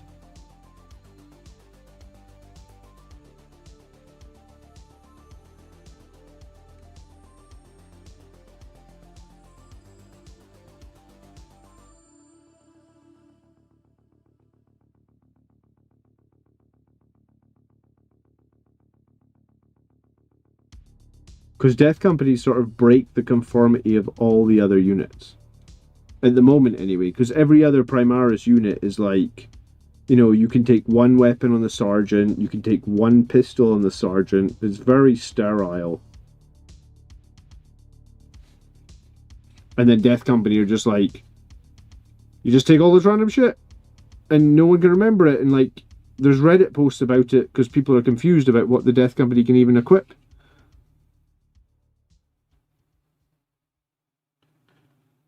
So I like that they're not sterile, but I also I'm not willing to change my loadout every edition for whoever can't decide how Death Company are supposed to be loaded out.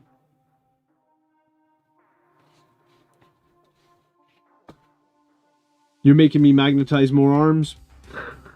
Sorry, dude. I feel like I already did all that, right? Like I magnetized like 20 Vanguard veterans, magnetized a bunch of Sangre Guard, magnetize a bunch of Death Company. It was all for nothing because that's why I'm not doing it anymore, because all the magnets I did are all wrong now.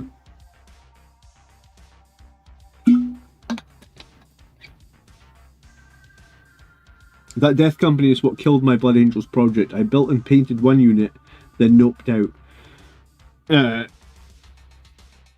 Why did you nope out? Because the loadout was all over the place, or you noped out because you had to paint them in the black armor?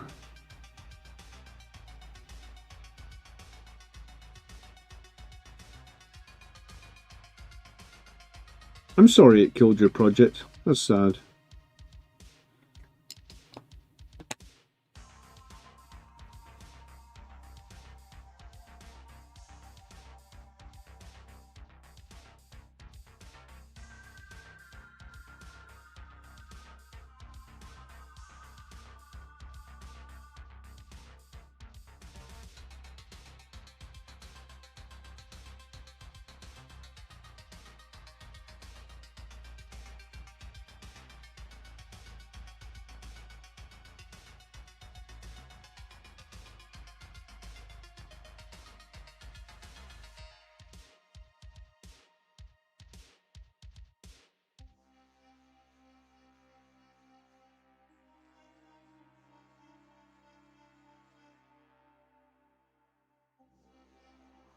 It was just confusing and not very exciting. The entire box was Death Company, and the thought of just doing it 2 more times was blah.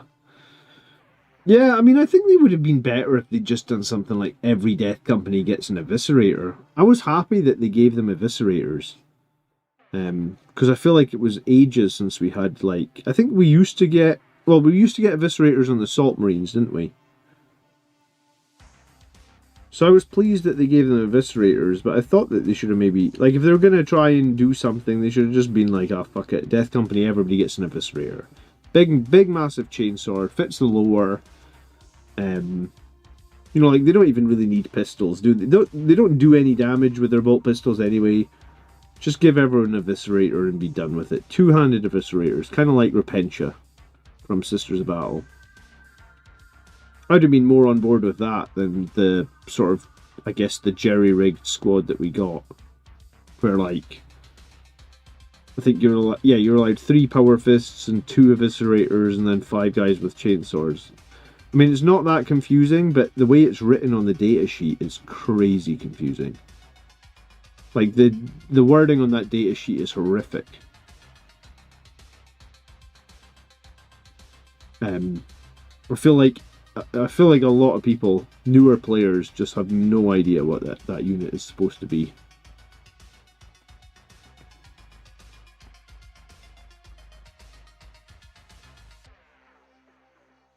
I think even now, off the top of my head, I know what that loadout is, but I bet you there's people in chat that are like, how many Infernal Pistols can the Death Company get?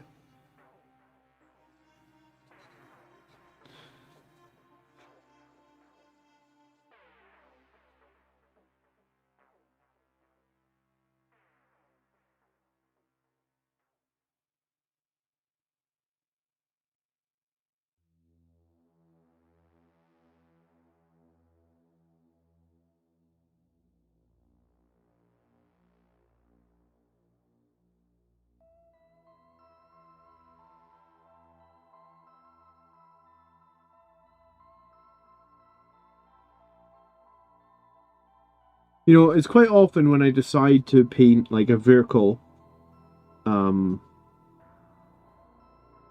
Death Company colors, you know, like, so I basically decide I've painted enough red, we're going to go with a black scheme. It's about now, when I'm like halfway through it, that I'm like, why did I decide I was going to do this guy in black again? When I realise how much edge highlighting I'm going to have to do compared to my red scheme where I do literally no edge highlighting. Oh well, it'll be worth it in the end, I'm sure. But yeah, I think I'm at the point where I'm starting to remember, or starting to question why I decided to do it in black. I'm sure it'll be worth it.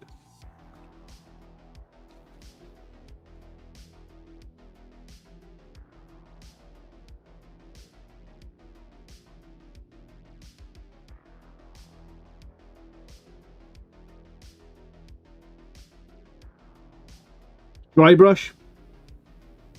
Man, I don't dry brush.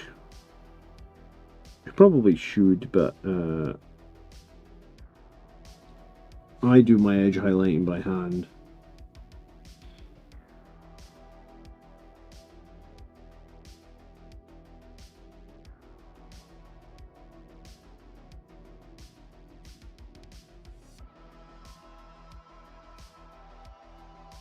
I feel like the giant ball predator in the background of the new pre-painted terrain video under the Armageddon box is trying to say something. What, that we're going to get a refreshed ball predator? We need something new, man.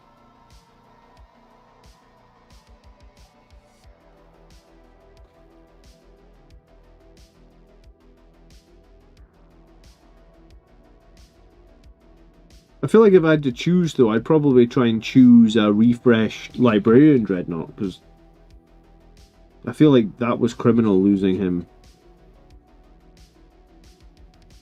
So iconic.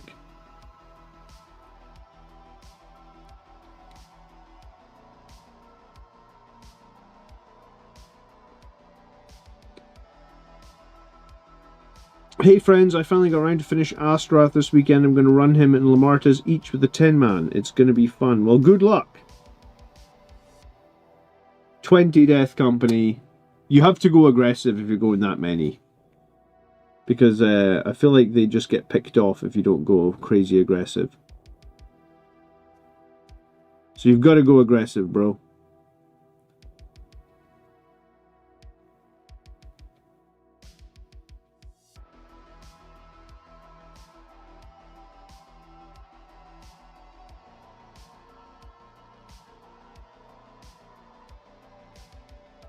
Hard to hide 20 Death Company, you know?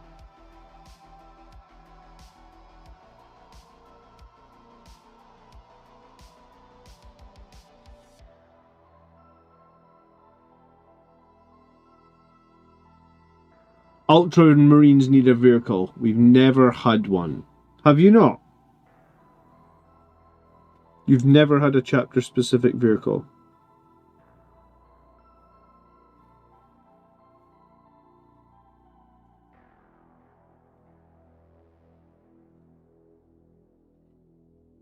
How about this?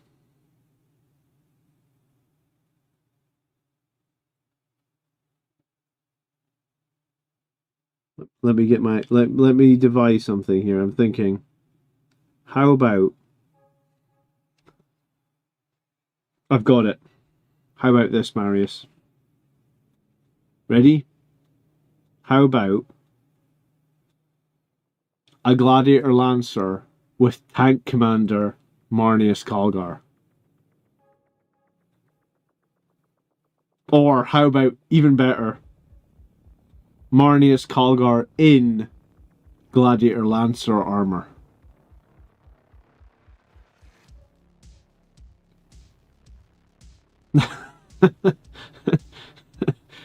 That's it. That's the winner.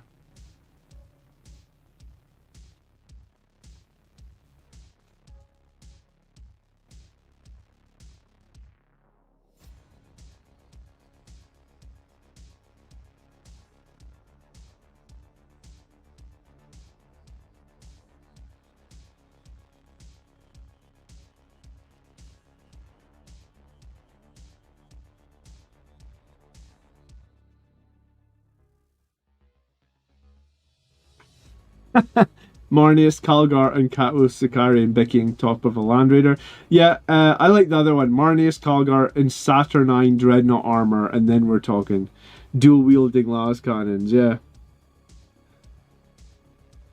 Saturnine Terminator armor was just the big term. Like, I didn't buy that Horus box. It was the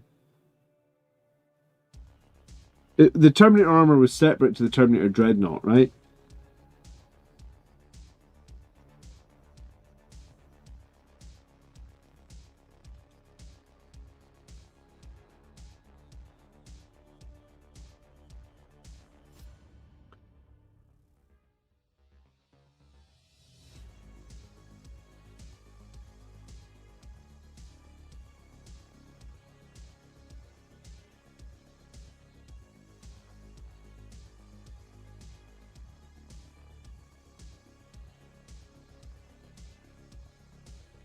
I think lots of people would dig the Saturnine Terminator armor, yeah.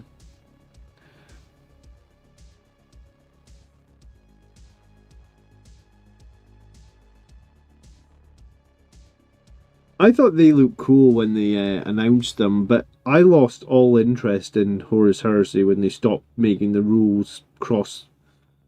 I guess cross pollinate with 40k. Like I used to buy quite a few of the Horus Heresy boxes, but I pretty much lost all interest when the option to play that stuff in 40k evaporated. I was glad I didn't buy the Kratos tank, man, because that Kratos tank came out,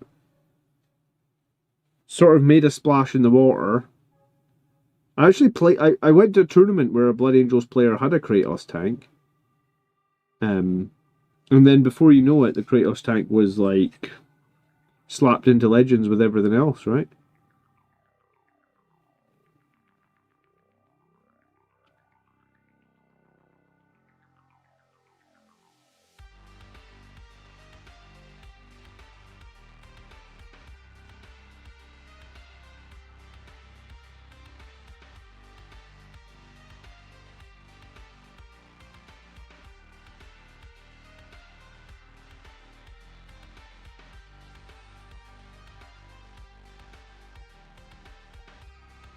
I'm surprised now that you mention it, though, that, like you said, Ultramarines have never had a specific vehicle. That seems wild to me. But you know, I mean, I think you're right. I can't think of a time they've ever had a vehicle.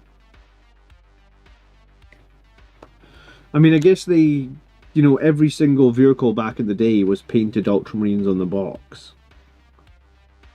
But yeah, I get what you're saying. C. McJill says he just needs to finish assembling a Dreadnought and then he's got a 2,000 point army done. Good for you, man. I hated building that Death Company Dreadnought. I felt like it was way too many parts. I think Marius said he enjoyed building the Death Company Dreadnought. It just took me so fucking long, dude.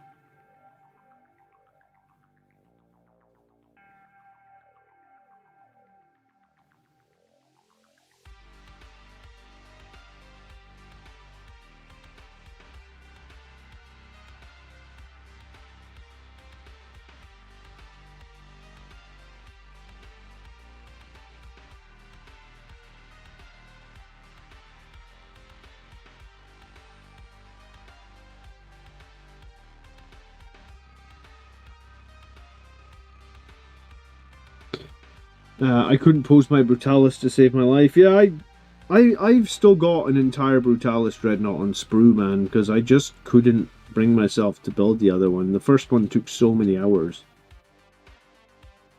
And I've tried playing them so many times, they always seem to underperform.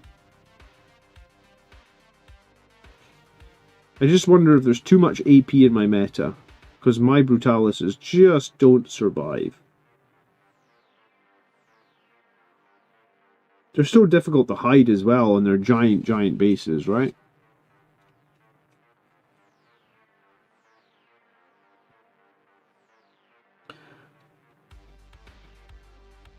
I think it's cool to have lots of grey tide bits, man. You're lucky to be in that situation, honestly. Or sorry, yeah, Crimson Paladins. Not Crimson Paladins. Crimson Lords. Like, I think if you've got Crimson Lord bits, you should count yourself lucky, because I think they add a lot of character to the models.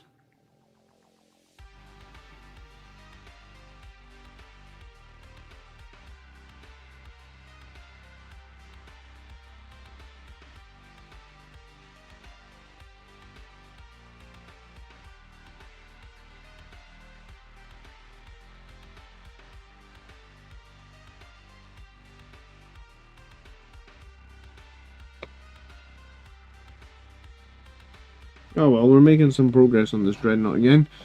A Brutalis plus a Stormraven to drop it off. I did that. I did that at a tournament this edition, dude.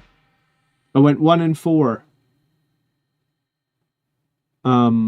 Trusted 2 of the games were pretty close. So it could have been a 3 and a 2 pretty easily. But I don't think I would take a Stormraven to a tournament again.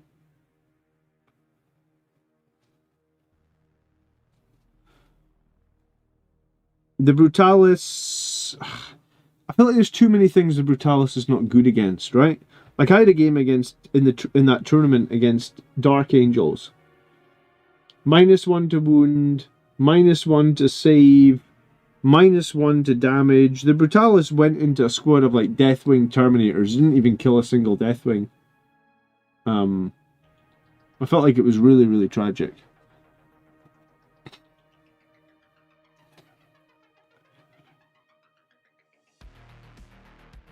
Yeah, I did a whole like couple of months where I played the Stormraven.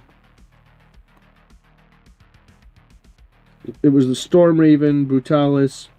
Eat bolt gun! That fucking scared me. I wasn't looking at the screen. Eat bolt gun. Hello, McFatson. I'm having a funny crisis. I watched some White Scars lore, painted a test model, and I'm suddenly tempted to swap chapters. Or at least double dip. I feel like you just double dip, McFatson. Because you can just run a bunch of your like flamery Blood Angel, whatever you want to, whatever. The paint job isn't important anymore, right?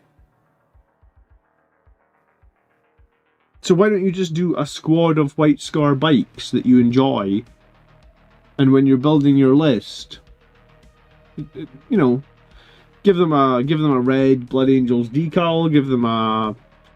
I'm not even sure if you play Blood Angels, but you play all Flamers, right? I feel like you should probably have a Salamander squad as well in there, man. Because you love the Flamers. You should have like 10 Infernus Marines painted as Salamanders. And they're just like the Salamanders that join your Blood Angels, right?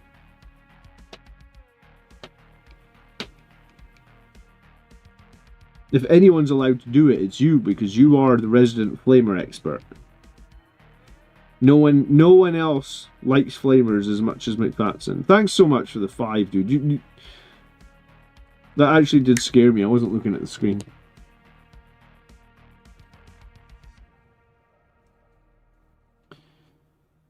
Can I get a link to John's Math Hammer? Yeah, you can get a link to the Math Hammer. I mean, I could just give you it, right?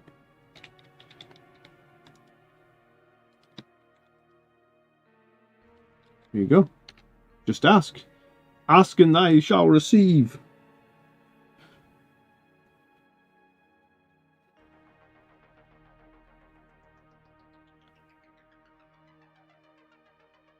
Yeah, when I ran Ultramarines to the tournament this edition, literally every model was painted as a Blood Angel.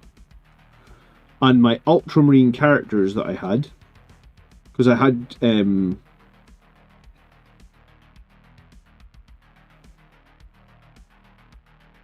Guilliman, I had Tigris.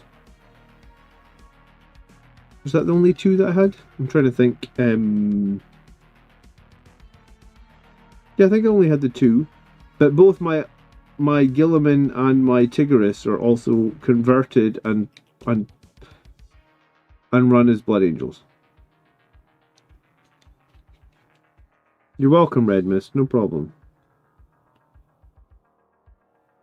I plan on updating the math app when we get like the finalized rules for the new edition.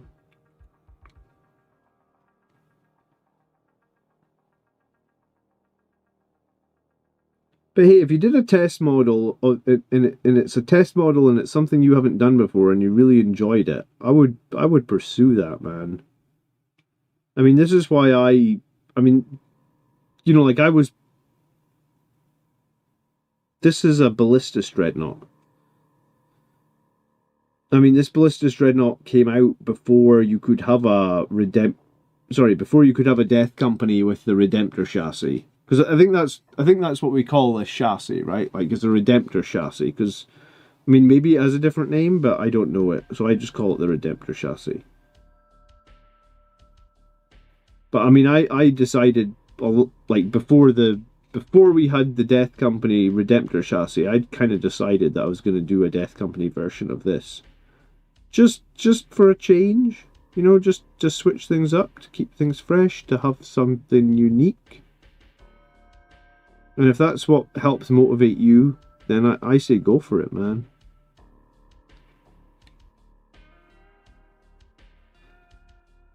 I think unique and interesting is better than just following, you know, the standard and tried and tested way of doing everything.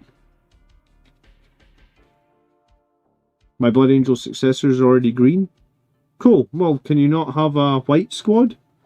Could they not have a green shoulder pad? You know, like, surely there's a way you can do this without to let you have your white bikes.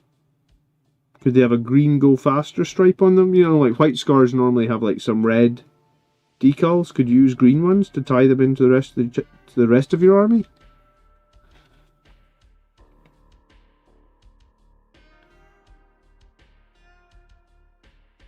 I know red stripes make you go faster, but you could go with green stripes, right?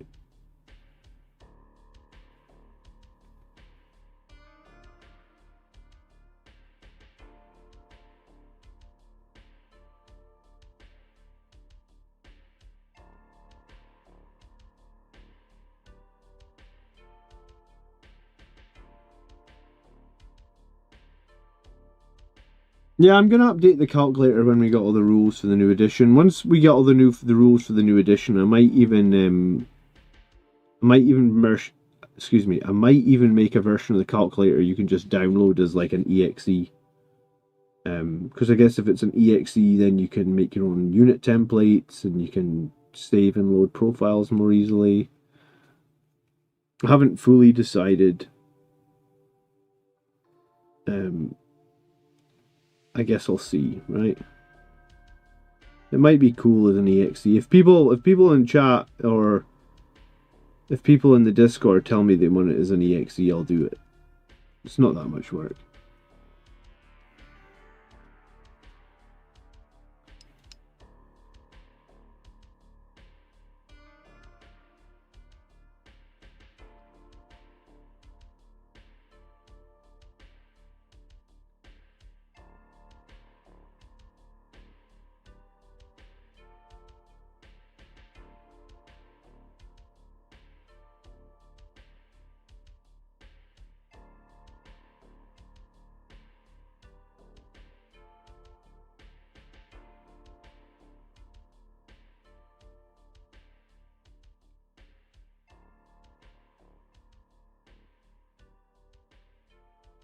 Island Phoenix, good evening, brother. How you doing? What's good? What's cracking? You always get on so late now, Highland Phoenix. Or you got like bedtime duty with the kids? Is that why you're always here later? You're like, I know what that's like, man. My kids are getting pretty good at going to sleep, but I still have bedtime duty every night, you know?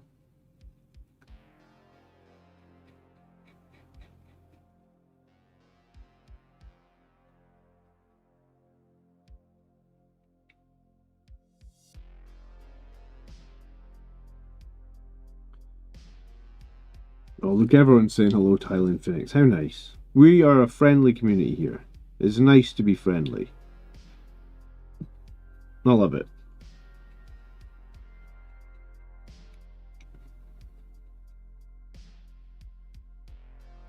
Man, it's going to be exciting when we get some new codexes and some new rules. I really hope we get a good detachment this time. Like a really good melee detachment. House tasks after kids go to bed. Yeah, you know, that's the thing as a parent, right? You finally get the kids to bed, and then once they're in bed, that's when you realise you've got all the shit to do around the house. The washing to hang up, the beds to make, I don't know, the laundry. It never ends, does it?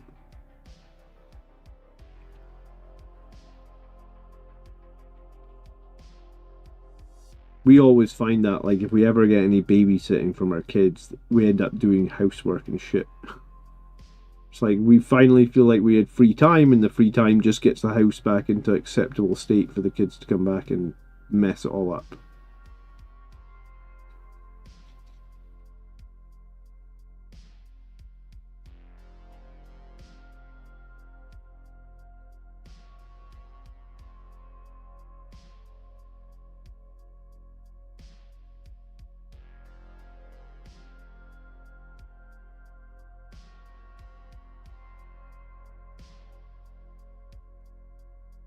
But yeah, they just you might have missed it, Alan Phoenix. They just put out a video earlier tonight. Games Workshop did about they're now going to be selling pre-painted terrain. They don't have a date on it, but they basically showed a board where the bulkheads and stuff apparently all are pre-painted. It's pretty cool.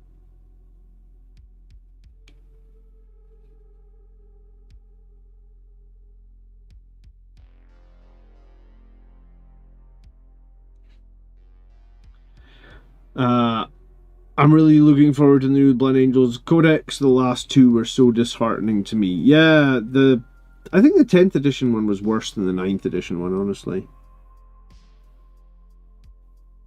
I remember being excited when the 10th edition one came out, and I was like, how naive was I? I feel like the 9th edition one was better. Maybe, I think in 9th edition that was the first time we could have had Centurions.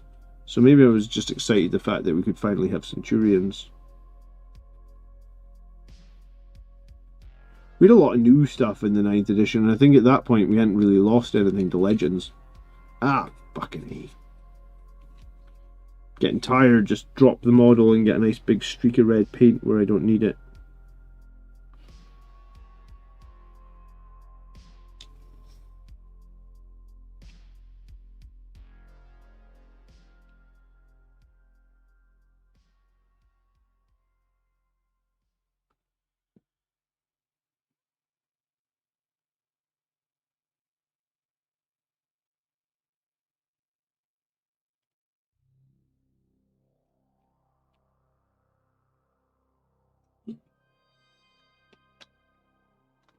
The things I've heard about Blood Angels till now don't make me very hopeful, says Frank.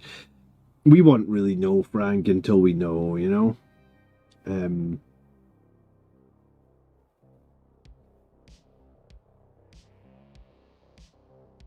There'll be, I suppose, like, at least if last edition has anything to go by, there'll be a leak of the entire book for Blood Angels at some point, and then we'll know.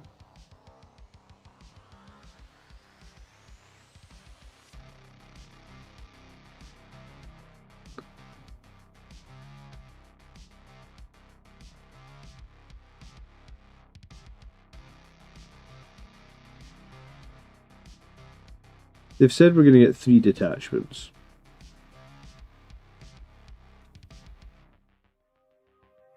I suppose the question is, have they learned their mistake? Because last edition, only one of those 3 detachments was really a good melee detachment. The Death Company one is a little bit worrying, but let's hope the other 2 are like 2 strong melee detachments. I feel like they must have learned that like nobody played Angelic Host.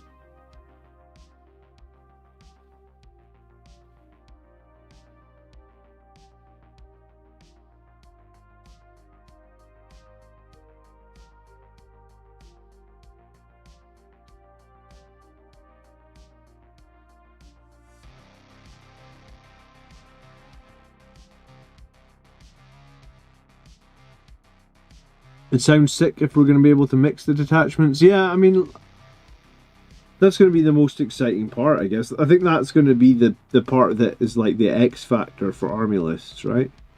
Whereas we can mix things together. I guess let's just hope that the mixing is versatile enough that it feels meaningful and feels impactful and feels like it'll be something that you want to do or something you want to experiment with, and you'll be able to make lots of different lists. Like, if the mixing is good, then potentially army list building could be back with a vengeance, right? It's going to be an edition of rules bloat. Yeah, I think that it is going to be a more bloated edition for sure. And that kind of always happens, right, Andonius? They simplify it down a bit, and then everything bloats up a bit, and then the edition after that, they try and simplify it all down again, keeping the ideas that they had that worked well.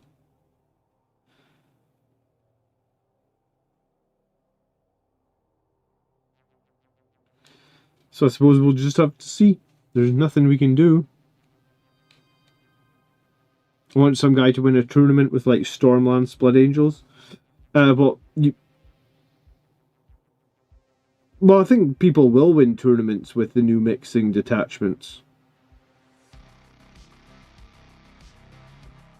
There'll probably be some combos that Games Workshop have. You know, like it feels like every edition they forget. You know, like if you're allowed to mix and match rules, somebody somewhere will come up with like a very strong combo that hadn't been considered. So that's usually what happens, right? Like there's a really strong like sometimes it even takes a while. You know, like it could be like 6 months into the edition, someone finally figures out that if you take two combos together, you can just make something that's like crazy powerful or something. So I think that will happen. And I guess it'll just be a case of when it happens and who finds it and what combinations and how do they nerf it. Because usually whenever a overpowered combination comes out, it gets nerfed, right?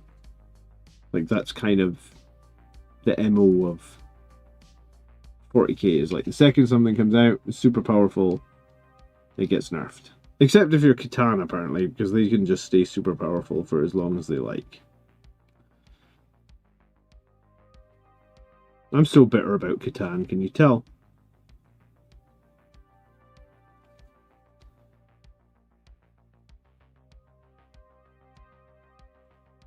I honestly think there's no place in the game for -1 damage enemies if you've got armies that their entire damage output is a 2 damage weapon.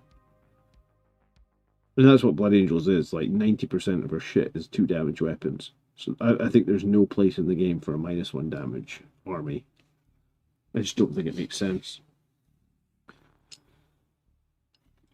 11th edition is going to be a total shit show. Get your popcorn ready. Yeah, you remember like the fire discipline aggressors just killing everything all the time? There'll be some combination where you can do like lethals and sustained and AP stacking and ignored cover and yeah, there'll be something, McFatson, you bet your ass. And it'll be that the first few tournaments in the edition will be getting dominated by those rules, because that's how that works. It's like someone figures out like the really strong combo, and then it's just like they just go and win a tournament, and then somebody copies them, and then someone else copies them, and then before you know it, everybody's using the batshit crazy combo, and it just, you know, it just, I don't want to say it's a death spiral, but it will spiral. But you kind of know, like, it's like the Bloodless Angels thing, you know, like when like I actually never played Bloodless Angels. And I think some people were like, why are you not playing Bloodless Angels? And I was like, I don't really like it. And I feel like it's a bit of an exploit. And I feel like they're going to patch it as soon as they figure out how to fix it. And I mean, they did. And I think it's that sort of... It's similar, right? Someone will figure out, oh, you take X, Y, and Z together and you create this unkillable death blob that kills everything. And they'll win an event, they might even win 2, and then it'll be nerfed. But in that time, loads of people will run out and buy those models, because we've all done it. I did it with Desolation Marines, ran out, oh my god, Desolation Marines are great, I need more of them. Bought 15 of the fuckers. Before I even... I don't even think I made 5 of them, so I'd only made 10 of them, and then it's like, boom, nerfed. Yeah, I mean... Who said that? Shogun? Yeah, I mean... Games Workshop will make a lot of money selling the broken, overpowered models. There's no two ways about that. As soon as something is perceived as strong or broken or gives you an advantage, people will rush out and buy it. Happens literally multiple times every edition, right?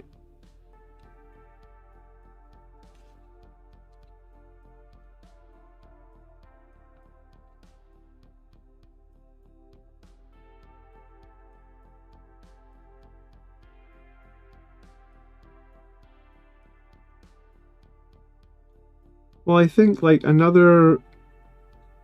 Because I've been painting for about 2 hours tonight. So another 2 hours on this guy. and he's probably at a point where he'd be ready for edge highlighting. There's a bit to tidy up yet. There's a few more base colours to tuck down or lay down, I guess. So yeah, maybe 2 more hours and he's ready for edge highlighting. So that's nice. Maybe I'll do that on Saturday night, actually. Because I'll probably be here streaming on Saturday night.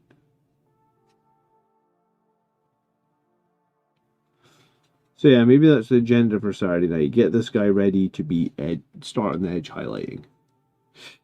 Thanks for hanging out, Marius. I'm heading off in a minute myself. Nice to see you, dude.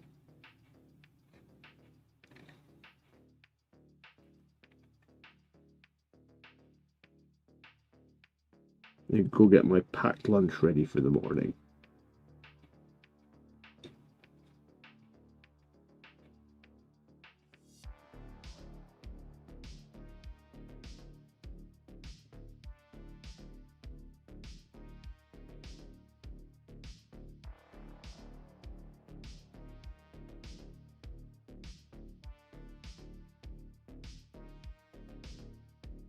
With my love of flamers, I thought I should have maybe started with sisters. You know, you could add a unit of sisters with the flamer tank. I think you could take that flamer tank, right? It's an Imperial Agent tank.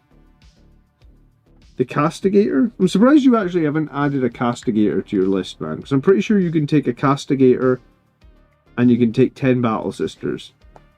And the Battle Sisters are surprisingly useful because they get sticky objectives.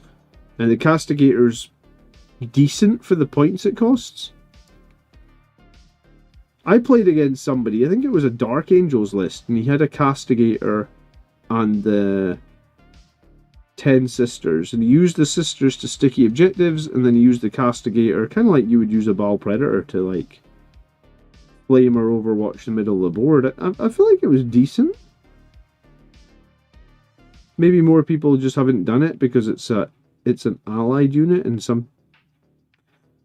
But I mean, I feel like there was no real negative to it, maybe. You should look into that, McFatson. You do love flamers. More than most people love life, apparently.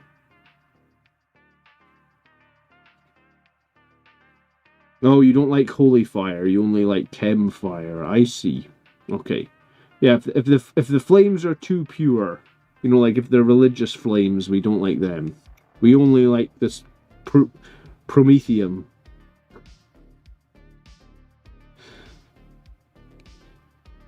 I love the smell of promethium in the morning.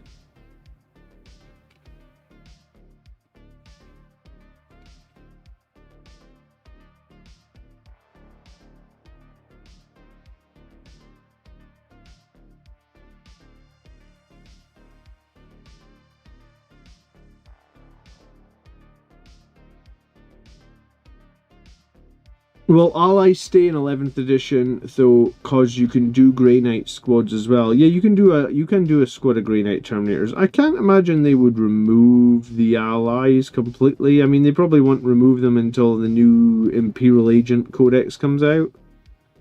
I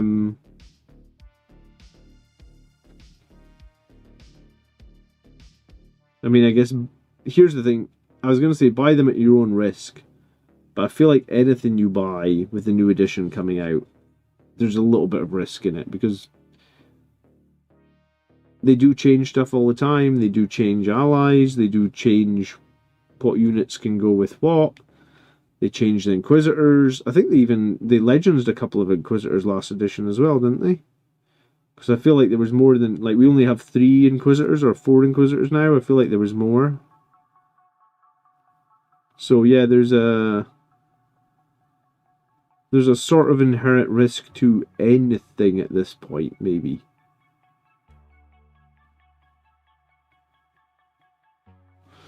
Yeah, a little bit of a risk. Anyway, I think that has to be me, guys, because I gotta go get ready for work and shit. It's been nice to hang out. Thanks so much for watching. Please do leave a like before you leave.